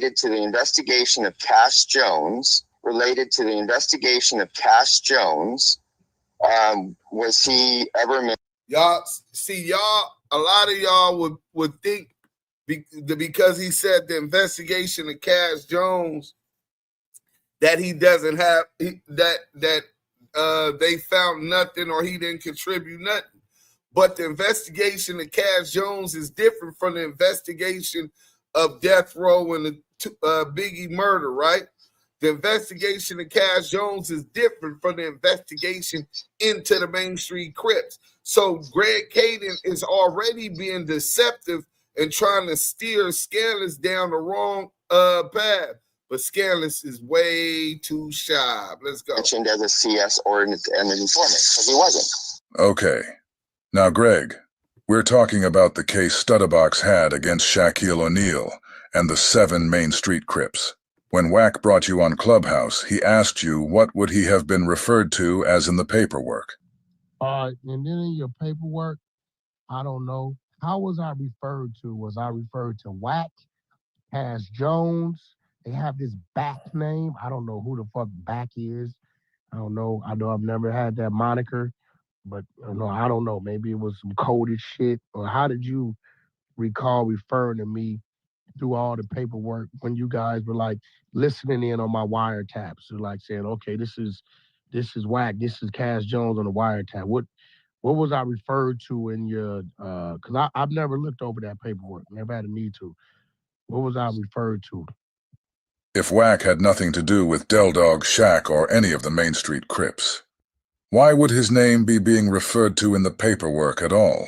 So again, this is completely different investigation. We have to be real careful that we don't cross over these ideas, because when I said he would have been mentioned in the paperwork, if we're talking about Cash Jones's case, then we may have mentioned a CS, which would have been Stutterbox, saying these things about Cash that we investigated. There's that. Now, if Cash is asking me if his name was in the Main Street case, no, it wasn't. Now, if Cash is asking me if his name was in the Main Street case, no, it wasn't. So we all know that Greg is not being truthful when he says that. We can clearly see Wack's government name, Cash Jones, all in this case. Hey, Christopher Love's boys, this shows you why you can't believe everything the police say. This also shows you that the police are protecting Wack, as they would any other confidential informant that's in good standing with them, unlike Stutterbox. But I want you to hear what Greg says right after he said Wack was not in the Main Street case at all. There was no mention of Cash in the Main Street case. Other than when he's trying to get a hold of Mark Stevens and in order to tell him that boxes been compromised. Yeah, and that's what the wiretap transcript said CS2 Back, or Wack, was calling Del Dog to do. Not Del Dog, but Mark Stevens. See what you just did, though? Yeah, I said Del Dog. You said CS2 Wack. It doesn't say that, does it? Yes, it does. Doesn't it say CS2 Back? Yes, it says CS2 Back. See, this was another confirmation that the paperwork said CS2 Back. Greg Kading said, you said CS2 Wack. It doesn't say that. He said, yes, it does. He said, doesn't it say CS2 Back? So the paperwork Duse M made up. The paperwork Mark Stevens gave Duse M, the paperwork that Stutterbox got, and it's all the same. And it says CS2 Back is calls Mark Stevens several times. And on one call, he's trying to get him to call Del Dog to let him know that Wack100 went bad. I mean that Stutterbox went sour, and that the phones were compromised. How did you know that the phones was compromised, Wack100? Well, because when you went on the 60th floor, they told you they got you on wiretap, nigga. Nigga, they got you on wiretap. After this video, we're going to go ahead and we're going to let you hear what Stutterbox says. They got them on wiretap talking about. Let's go. Okay, well, you know what you just said? What did I say? CS2 Wack. I meant CS2 Back. Because in your mind, and bear with me, no offense here, but I think you've already come to the conclusion that Back is Wack, and that's why that's such an easy mistake to make. Well, the reason I think Wack is CS2 Back is because that's who Mark Stevens said he was talking to. Well, nobody's disputing that. Nobody's disputing that Mark Stevens is saying that Wack is who he was talking to. But he's saying that that's Back. He is saying that Back is Wack. How does Mark Stevens put that together? Show me how Mark Stevens has anything to substantiate that Back is Wack. In the paperwork, they put him as Back, B-A-C-K. And I kept asking the lawyer, like, who the fuck is? I ain't talked to no Back. And they said, nah, that's Wack. But they put him as Back because he a blood, so it's Back. And I said, oh, okay. And was this Back also referred as confidential source number 2? Yes, sir. Okay, so no offense to Mark, he doesn't know any better. But when we're writing official police report, hey, this devil is condescending and deceptive as hell. Look at the games he playing. Scandalous wasn't going for it though. He had the right one. We don't play the game. We don't change language or change spelling because we are, part of the gang culture. We're not going to put Wack. We're going to put Back because he's a blood, not a Crip, and we don't. That's not how we operate. We don't. That's gang shit. We don't write as gangsters. We write as police officers and try to be as specific as possible. Greg is saying they try to be as specific as possible, and that they don't do things like that. But we're all looking at a wiretap transcript where they did exactly that. They put a person named Back in the paperwork, and no one knows who Back is. We don't change things in order to. So if Mark Stevens is thinking that, oh man, the cops just put this in there this way because he's a blood and not a Crip, it's not how it works. I hear you, Greg. But even without them doing that, the conversation with Mark Stevens and Del Dog did actually take place. And Mark Stevens is saying the person who called him looking for Del Dog's phone number was Wack. Mark said he doesn't know anyone named Back. So why would they put some fake person that Mark has never ever talked to in the transcripts? Right. No, I get that. See, we are totally in agreement. The conversation is Wack, obviously. The conversation is Wack, obviously. The conversation is Wack, obviously. So right here in front, you got first Wazzy got the most common sense of anybody or more common sense than anybody on the hunting side or with the exposers. He said, how Mark don't know what he talking about? Like he wasn't on the wiretap with Dale Dog. Listen, bro. First of all, Mark Stevens is a sports agent. Sports agent for Shaquille O'Neal, sports agent for Stephen A. Smith, sports agent for Ron Artest, sports agent for Pac-Man Jones. So he's not from that world.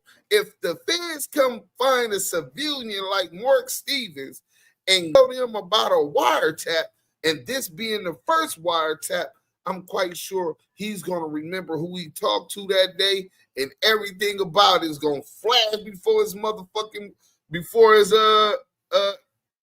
through his mind.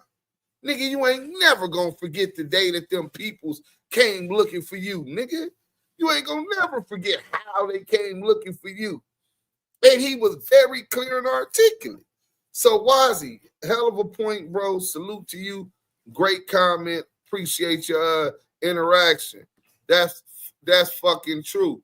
So we don't even need. So he admits though, right there is Wack100 obviously. So on this call, there are only now. First, he admitted that it doesn't say CS2 Wack. He says the wiretap says CS2 back, doesn't it? So CS2 back. CS2 back is saying Stutterbox went sour. The phones is tapped. We know Wack admitted that they told him he was on the wiretap when he got up in there, right? On the 60th floor, right? He says Stutterbox told on him. Both of those dots are connected. He checks both boxes. Caught on wiretap, boom. Also, Stutterbox went sour on him. Boom. He told on me. So he's CS2 back is not Stutterbox. So get him out of there. He's mentioned on this wiretap, but that's not CS2 back. Dale Dog is not CS2 back. Money Mark Stevens is not CS2 back. So if the other person on this wiretap, on this call, is CS2 back, and Greg Kading is just admitted, what? Hold on. It's simple. Greg Kading just admitted. Mark said he doesn't know anyone named Back. So why would they put some fake person that Mark has never ever talked to in the transcripts? No, I get that. See, we are totally in agreement. The conversation is Wack, obviously. The conversation is Wack, obviously. The conversation is Wack, obviously. The conversation is Wack, obviously.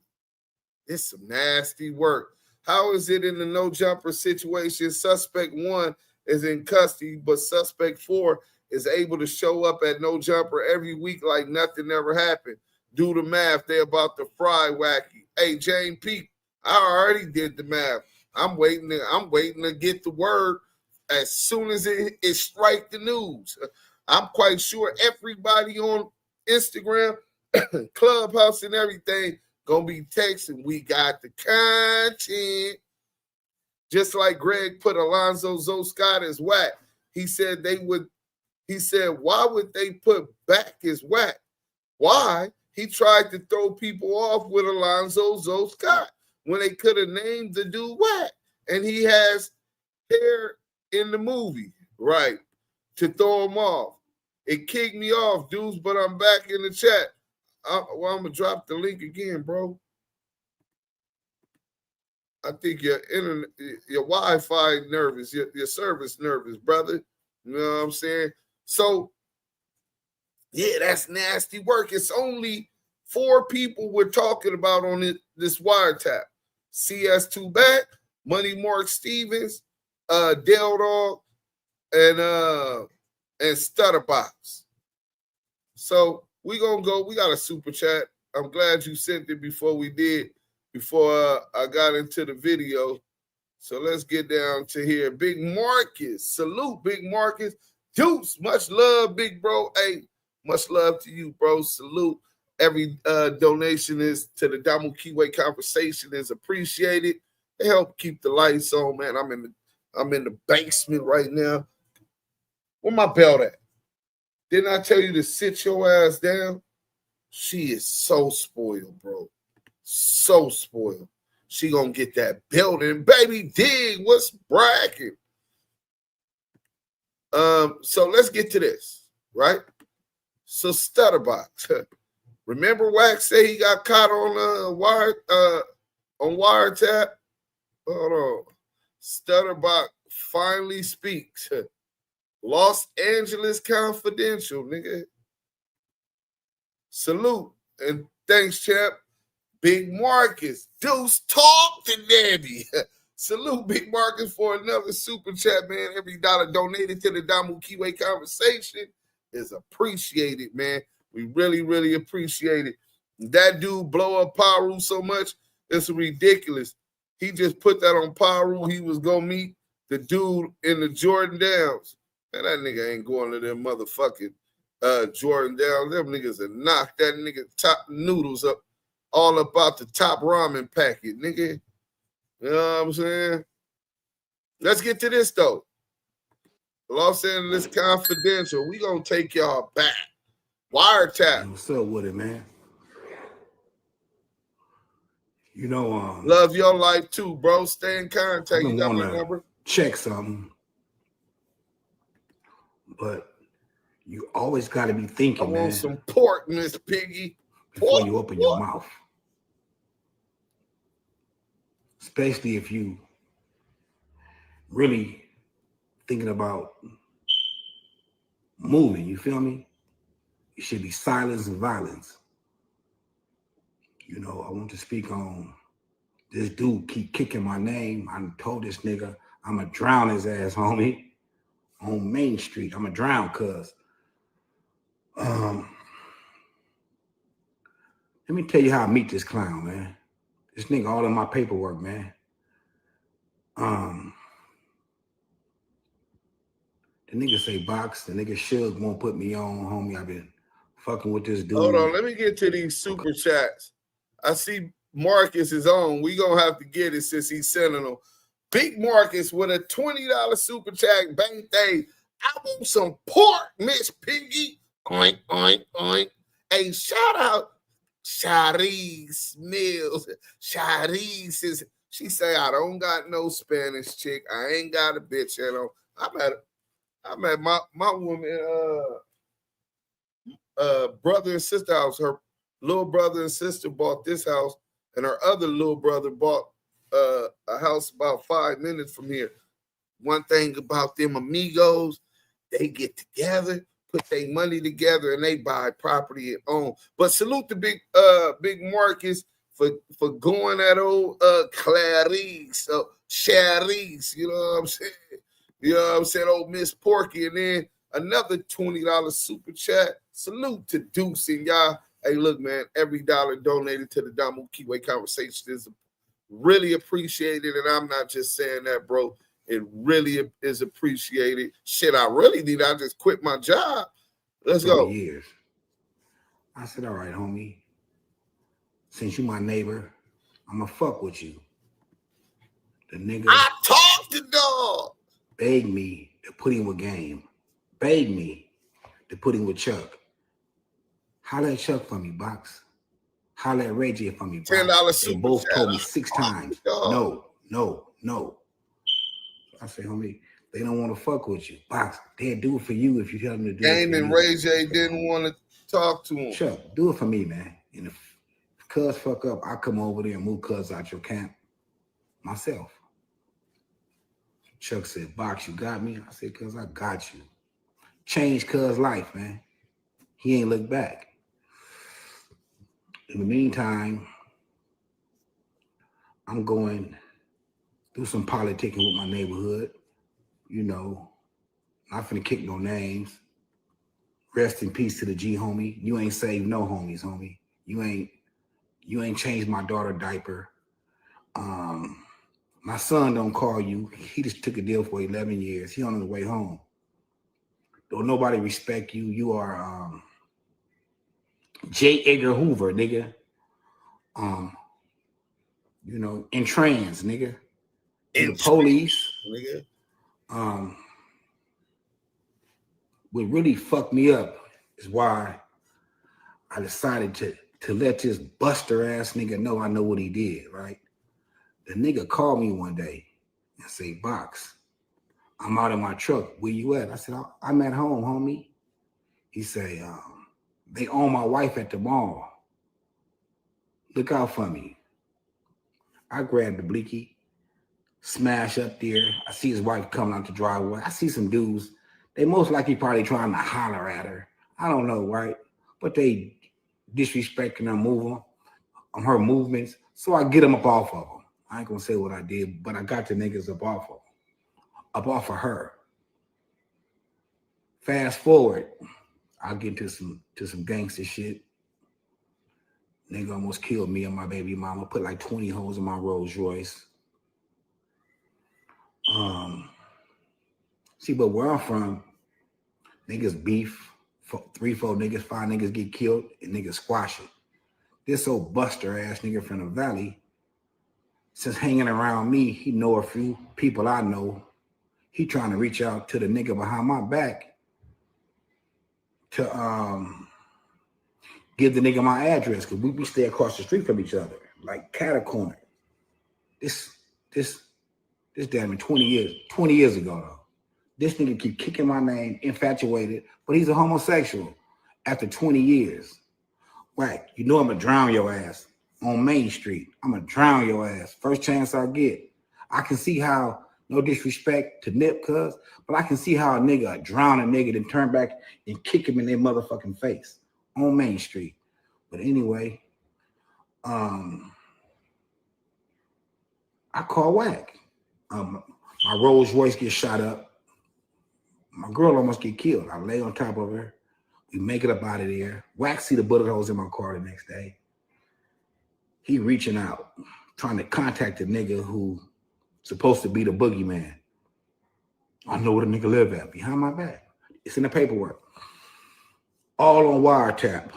That's why your house got raided, you bitch ass nigga. You conspiracy to commit murder, nigga. You buster ass nigga. But let me tell you how it play out. I call cuz, like, cuz, it's 3 niggas sitting in front of your house, cuz. Is these your homies, Wack? Oh, no, Box, I know who that is. I jet fuel out the house with the fully. Then niggas probably almost shot each other trying to pull off. You feel me? Almost shot each other. If I know what I knew now, I would have jumped over their car, cuz, ran across the lawn, kicked in Wack door, and killed cuz on Main Street, on Mafia. You's a buster, nigga. You the police. You got the homie. You know, every real nigga that came into your life, me first, you crossed me. Big U second, you crossed him. Wacko, you crossed him. You talk about Game behind his back. You talk about Lil John behind his back. You talk about Ray J. You's a bitch, nigga. And you know, it's like, you know, like Malcolm has said, when a chicken come home to roost, it's all mafia, cuz. It's all mafia. A nigga holler at you, homie. You know, you police ass nigga, talking about nigga, the first code of conduct is you don't talk to the police.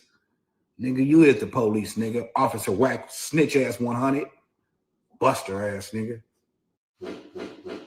Hey, listen, bro. This is nasty work. So he went and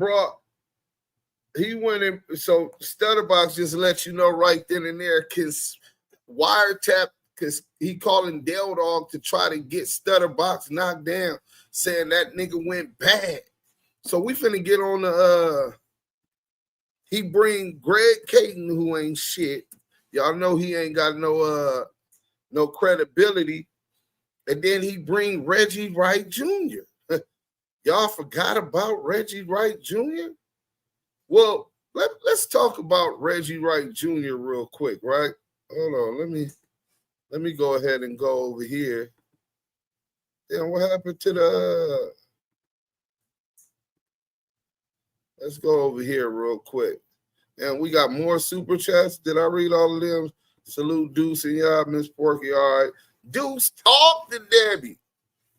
You know what I'm saying? So we finna go to Veggie Wrong. We gonna go Veggie Wrong with this exclusive interview with Teresa Bingham. Now, if y'all don't remember who Teresa Bingham was, I'm gonna tell you about it. Let's get into it.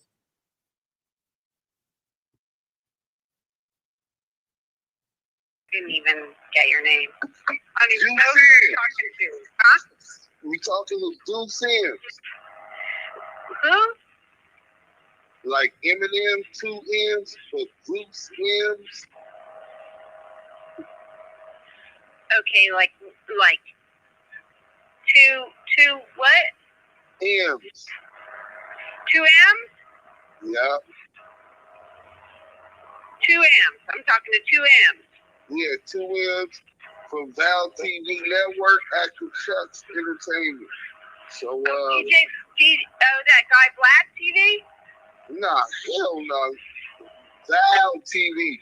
It's a female. She's an agent for Sinclair Broadcasting and has her own company in Los Angeles, Orange County, and Vegas, media company, right?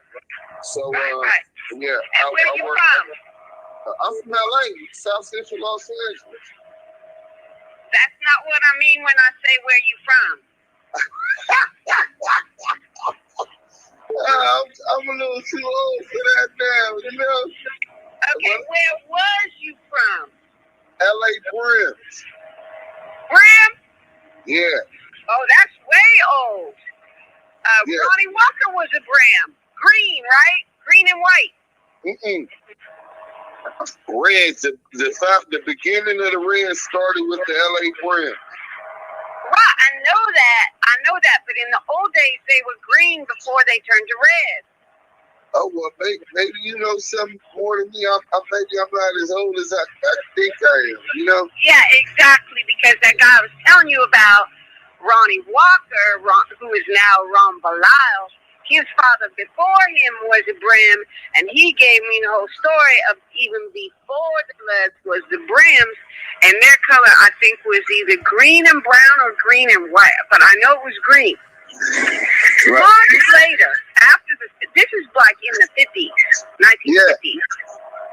Yeah. In the 1950s, the Brims were green. That was their color. Later, it went to red and blue. Okay, I was just making sure. And how the fuck did you get my number? Well, it's online. Well, first, I've been flaming up that piece of shit, Reggie Wright Jr. I got my podcast, and I worked with a whole bunch of other podcasters, and we call it Expose the Exposer. So we started, initially our main beef was Cash Jones, Wack100. He's a piece of shit. But through research, we started realizing that he was just a minion for Reggie Wright Jr. That Reggie Wright Jr. was the orchestrator and everything. Right. But how the hell did you find that out? Because first of all, this number ain't nowhere. No, it's online. Look, if you go right now to the State Bar of California. Oh yeah, it is there. But how did you know? But nobody knows I work for Suge. Well, I told you a long time ago. We interviewed. We didn't interview. I just recorded his bitch ass, Reggie Wright, because he's trying to push a narrative that Suge was beefing with Bunchy at the time of Bunchy dying, and because no. Yeah. Oh hell no! Those two would have given their life for each other. Right. No. Those were ride or die. Those were ride or die, and they both loved each other. To this day, if you see Suge's chest in about 3-inch tall letters, and Suge's a big-chested guy. He's got a little waist and little legs, but that chest is a linebacker chest, okay? And all across it, in a big arc like a rainbow, and I'm going to say 3-inch tall letters is Buntry. Tattooed. For life, brother, for life. There was no beef. Everybody at the record company hated Reggie. Everybody. Ken Dog, Steve-O, Lip, T-Roo, Buntry, me, Tina, Sid, Ron Bilal, Bree. Everybody hated Reggie. Was Sid really having a sexual relationship with Reggie? I think so. Sid was gay as fuck. Sid had done time in the pen. Sid was stealing money from Suge. Couldn't be trusted with nothing. Gay as fuck. You couldn't trust Sid. We all hated Sid too, but we couldn't do nothing about it. We just hated Reggie more. Sid was as smart as Reggie. Reggie got in more with his dad's police connections. Okay? So, how the fuck did this shit come up now is what I'm trying to figure out. Well, right now he's in a cyber war against Suge, right? And I'm talking about the gloves off. They both telling a whole bunch of truths and spinning it, pointing the fingers at each other and all of this. But in the midst of all of this, and Reggie only Wright Suge is telling the truth. Reggie has to lie because he don't want this to see. Buntry was loved in the streets. Hendrix had some friends. Dog had some friends because he did the Death Row logo. So people, you know, that kind of put him on with the pirate. He was in real good standing with the pirate. But nobody, I mean, Dog's funeral was crowded, packed, but Buntry's was standing room only all the way out to the street. Buntry was loved in the hood, across multiple hoods, not just pirate. Okay, everybody loved Buntry. Everybody loved Buntry. I can't tell you that enough. Okay, the whole hood showed up when Buntry died. People loved him. Buntry was solid. Buntry didn't talk. Buntry worked. You could trust him. He wasn't a snitch. He never snitched. He knew every fucking thing, and Suge loved him. And that is why Reggie killed him, because Reggie had lost his job at the company as right-wing security. Suge had fired him, and Buntry was Suge's strongman, Suge's ace in the street, right? Like, you couldn't, to get to Suge, you had to get through Buntry. And Reggie knew that. And that's why Reggie took him out. And so things got real hot, so Suge sent me home for a while. Then when I came back, 2 weeks later, Reggie killed Dog. How do I know? Because I went into the streets, and I went door to door in South Central on 2 streets, all the way up and down, and knocked on doors and talked to black people and got all the information myself. And Buntry's mama was in the streets watching my back the whole time I did it. Oh. That's how I know. That's how I know. Very rare. But how did you find out that Reggie Wright Sr. was in the car on the Buntry thing? From reading online. Okay. I never knew. No one told me that. That took about 20 years before that surfaced. Because the streets talk. And someone posted online. I never knew how they knew what gas station Reggie was at. I never knew who drew them to him. I mean, how did they know that Buntry was on his way into work? Nobody knew Buntry's schedule. Reggie wasn't with the company, and not only was Reggie not with the company, no one who liked Reggie was. So somebody had to tell him Buntry went in to pay for the gas. when Boncher went in to the gas station to pay for the gas before he started the pump, that's when Reggie Wright Jr. made a phone call to the hit person who rolled up and killed Boncher. And to this day, Reggie has convinced the McDonald family that Suge killed Boncher. They've been putting that out there forever. And no matter how much I try to convince Boncher's mama, sister, T-Roo, Black Jesus, whatever you want to call him, right? No matter how much I try to tell them, no, that's not what happened. I didn't tell Timmy till maybe a month ago that I was in that meeting. Timmy never knew that.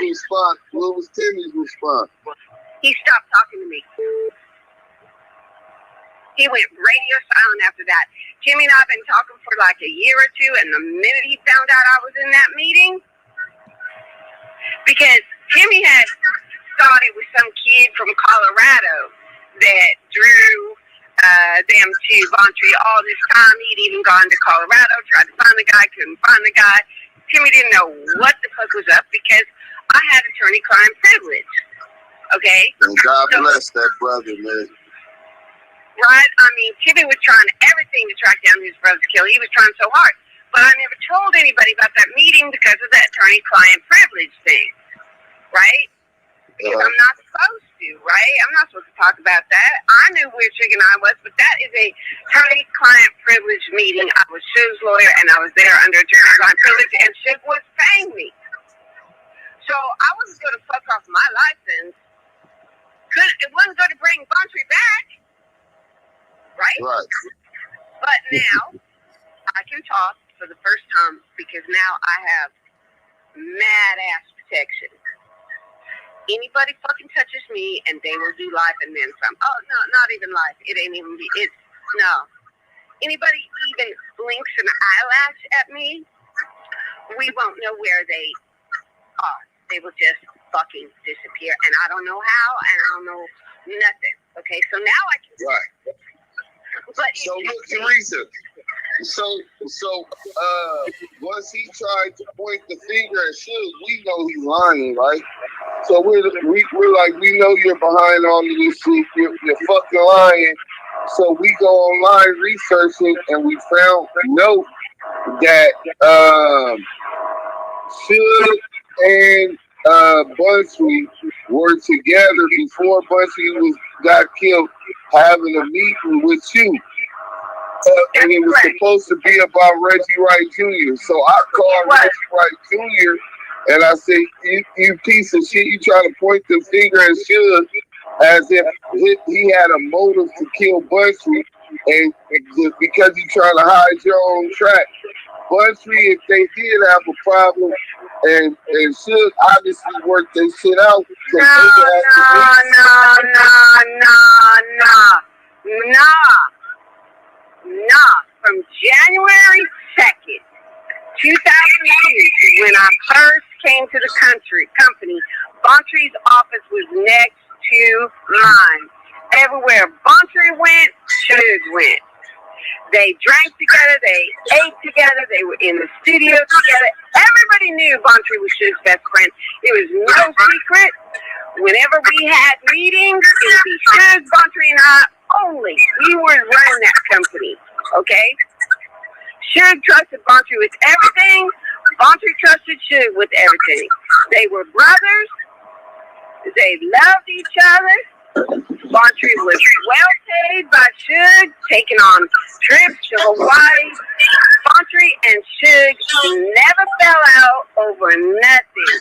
Who fell out was Reggie Wright because he stole from Suge. He took the building, he took the money, and Boncher and the car.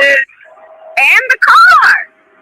Boncher and Suge decided they were going to deal with Boncher and keep the women out of it. Keep the women out of it. I was out of that. I was not in that loop. That was between Boncher, Suge, and Little Reggie. And Little Reggie was going to have to answer for his shit. He was going to have to give back that money. That's all. So Reggie didn't want to give back the money he stole.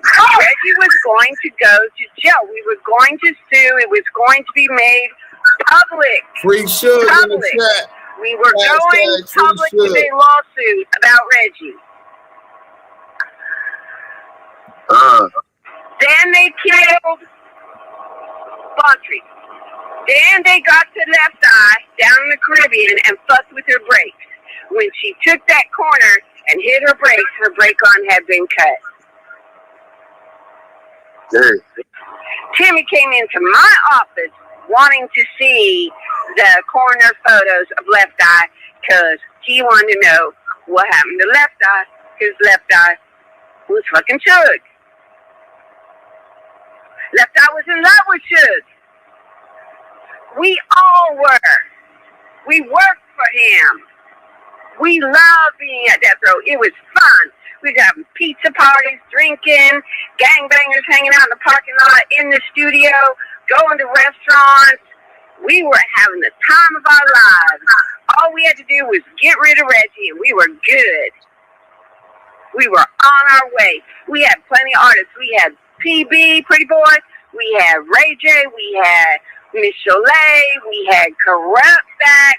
We had Crooked Eye. We had Jim Giddem. We had great engineers, great producers at the studio. We were good to roll. Jermaine Jackson came to the studio. I mean, we were banging. Mia was down there, you know, from Maya, M-Y-A. She was down there. Oh, yeah, Maya.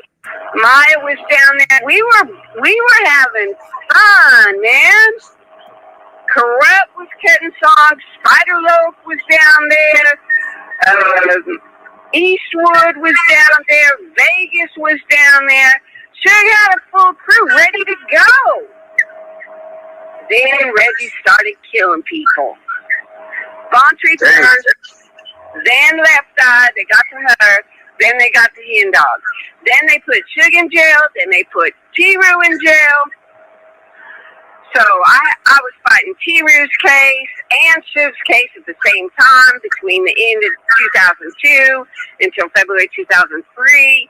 Suge beat his case, went back to the company, but it was not the same without Bontry. Suge was a broken man. Suge was never the same after they killed Bontry. Never. Never. Never, never, never. That took a piece of Suge that Suge will never get back. We loved Bontry. You should have seen how much money he paid for Bontry's funeral. Everybody was there. House was packed. We went. Bontry got in the mausoleum, like the same place like Michael Jackson is. Like, he didn't get buried in no regular grave. No. Bontry got buried in marble, okay? They let off a bunch of white doves at his funeral. Ray J was there. Everybody was there. Limousines. Suge spent about, I don't know, I'd say $250,000 on Bontry's funeral. Okay, that was an expensive funeral, let me tell you. That was no cheap funeral. If you're feuding with someone, you don't spend your last dollars burying them in marble. Marble! Right. Inside the mausoleum. You have to go through the door. Did Reggie bitch ass go to Bontry's funeral? No, Reggie was not invited. He better not show up. He would have been killed if he had showed up. We had guys posted up everywhere. Nobody at the company liked Reggie. Yeah, well, there was an entire article online where you said all of this about the Baker law firm. Baker, Keener, and Nara. Baker, Keener, and Nara. Bob Baker, that's who we met with. The senior partner of that firm. That is exactly. And Bob told me later, he said, man, Bontry died the next day. Bob knew it was connected. Bob is an old guy. He's been around forever. He represented O.J. Simpson in the civil case. Fantasy Bambi, what up? Salute. Bob has been around forever. He knew why Bontry. So that was it. Reggie started killing people. The fall of death row. So when Suge say crooked police, he talking about pork butt, right? We got part 2 of that. I'm gonna make sure I release it. I talked to her recently, so we gonna get that part 2 out probably tomorrow. I gotta find it because I wasn't gonna bring it out, but because she didn't even want, like on that one, you don't hear her name. You know what I'm saying? That was her main thing. She didn't want Reggie and them. She feared for her safety, rightfully so. Ain't no telling what the JDL and the crooked ass police and the feds got in store for anybody who tried to reveal how they did Suge, how they stole Death Row in the catalog, how Koch Records, Alan Grumblock, and Alan Grumblock. I talked to Alan Grumblock, and he proclaimed how much he loves Suge. If you really love Suge, then why you didn't uphold that deal that all 5% of all urban music sales was going to be paid to Suge forever? Y'all built Koch Records, urban division, off of the Death Row catalog, utilizing that as collateral, the equitable value, the secured equitable value that Suge Knight and Death Row Records had in the Tupac catalog and these other Death Row records that you guys were permitted to utilize as an admin deal. Reggie even admitted to that. And Alan is lying about it, acting dumb. How you don't know that you built it utilizing this and they required that? Reggie said he told him, we're not finna have another Interscope who builds his company in urban sector off of our back. Suge gonna get paid off of this 5% of all urban sales on Koch Record, which is now Entertainment One. No wonder they wanted to keep him in jail. Instead of get that man what he got coming, think about the Dipset. Think about Fat Joe. Think about Busta Rhymes. Think about High Power Entertainment with Mr. Capone and Soldier Inc. Different demographics of hip-hop and urban rap music. Suge was supposed to get a check off of all of it. But instead, the check's going to Wack100 CS2 back and Veggie wrong. You know what I'm saying? I think they doing it through the game and the Ray J royalty checks, fluffing them up like the money that goes to Black Box Monies that's collected. They make it super fat for them so that he could pay Veggie his cut. But in any event, and nobody would ever think the worst of it. Any event, she was saying that that article wasn't nowhere. I don't know how she didn't know that article was public. We're going to go to, I think it's at 51 minutes. Scandalous had put it on his documentary he did, right? And it's the article showing proof. This is why we tracked her down, bro. Hold on. Check this out. Here, y'all gonna say y'all heard it first. This is a bitch that used to walk around shitting on herself. She's the attorney. This is the attorney. Let me just tell you, she was fucking Suge. She was fucking Timmy Rue, right? Living with Timmy Rue. He had her come up there and visit his celly, and they got caught fucking in the visitor room in Mule Creek. There's some content for you. I'm just trying to show you. So that's why I don't like Terry Bingham. There go the article right there that she said she didn't see. So look, boom. So the article says huge default falls on rap mogul like cold rain. Column by Gary Abrams. Rapper Daz Dillinger has won a $25.5 million default judgment against perpetually embattled rap mogul Marion Suge Knight and Death Row Records in Los Angeles Superior Court. Now watch this. In November, the Los Angeles Sheriff's Department conducted raids on Death Row's Beverly Hills offices and on Knight's homes, including one in Malibu. The raids were part of an investigation into gang killings, including the shooting on April 3rd of Knight's friend, Death Row employee Alton McDonald. The latter date is important in the Dillinger case because McDonald died just one day after he and others from Death Row met with Baker's firm about retaining Baker. Death Row's in-house attorney, Teresa Bingham, said in a declaration, "Death Row didn't retain Baker then," she said in the declaration. Besides McDonald, those attending the meeting included Knight and Bingham. In her declaration, Bingham states that after McDonald's death, there was a great deal of concern, both personally and at Death Row, aka the Row, that individuals associated with Mr. Knight were at risk. Bingham also said that she left working directly with Knight last summer. The primary reason was an underlying fear that other individuals may be at risk simply for being in the presence of Mr. Knight, Bingham said in the declaration. I'm going to ask Suge, next time Suge called, I'm going to ask him about that lawyer. So there goes the article right there. And Teresa Bingham, Reggie lies so much. But Teresa Bingham made it clear that that was the day before Montreal got BIP, right? Veggie was lying. Oh no, that has nothing. She don't know shit. He tried to put her down, talking about she getting fucked in the ass and Mill Creek by Timmy Rule. So what, nigga? You should be happy if a bitch is going up there giving a homie some pussy, nigga.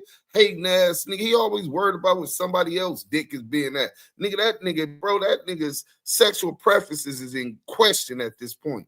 Nigga, why you always worried about where somebody else putting their dick at, nigga? What kind of nigga is you? You know what I'm saying? Always got another nigga name in their mouth for who they fucking weird ass shit. But anyway, Teresa Bingham, you thought that wasn't nowhere. You signed a declaration. That's why I get it now. Why she didn't know that it was on the internet, because the newspaper article had found the declaration and statement saying that they fear for their life. This was the day before Montreal and any associates or anybody closer to Suge. They weren't talking about and worried about no gangbangers. You don't go to no motherfucking lawyer's office about some gangbangers. They going at the lawyer's office to sue Reggie Wright for stealing money, for making a fake account that said Simon Says Publishing, and also opening a bank account that said Death Row, funneling the money out of the original Death Row accounts and into his own, getting checks and royalties and payments for that, licensing out Tupac verses to E1, and which was Koch Records at the time, without paying Suge Knight. He was up against it. Veggie Wrong, David Kenner, Jimmy Iovine, the JDL, and the rest of these crooked pigs, Big Reggie and Little Reggie. With that, man, we finna go today. That's CS2 Backs, big homie. That's who brought Wack100 to Death Row, planting him here before Suge got back out, so it'll appear like it was something normal. All alone, that nigga was working. Suge was up against it. I know everybody in hindsight to talk about what they could have did, would have did, should have did. You don't know what the fuck you would do in that position. Imagine being worth $200-300 million, and the closest people to you, law enforcement, and the powers that be that control the machine to make you continue to make music off of the money off of the music, and everybody turned against you. Andre Young, Snoop Dogg, Daz, Veggie, Kenner. It's nasty work, bro. But salute. It's been another episode of the Voice of the West Coast, the voice of the culture, Damu and Keyway Conversations. Stoop, stoop, whoop. We out.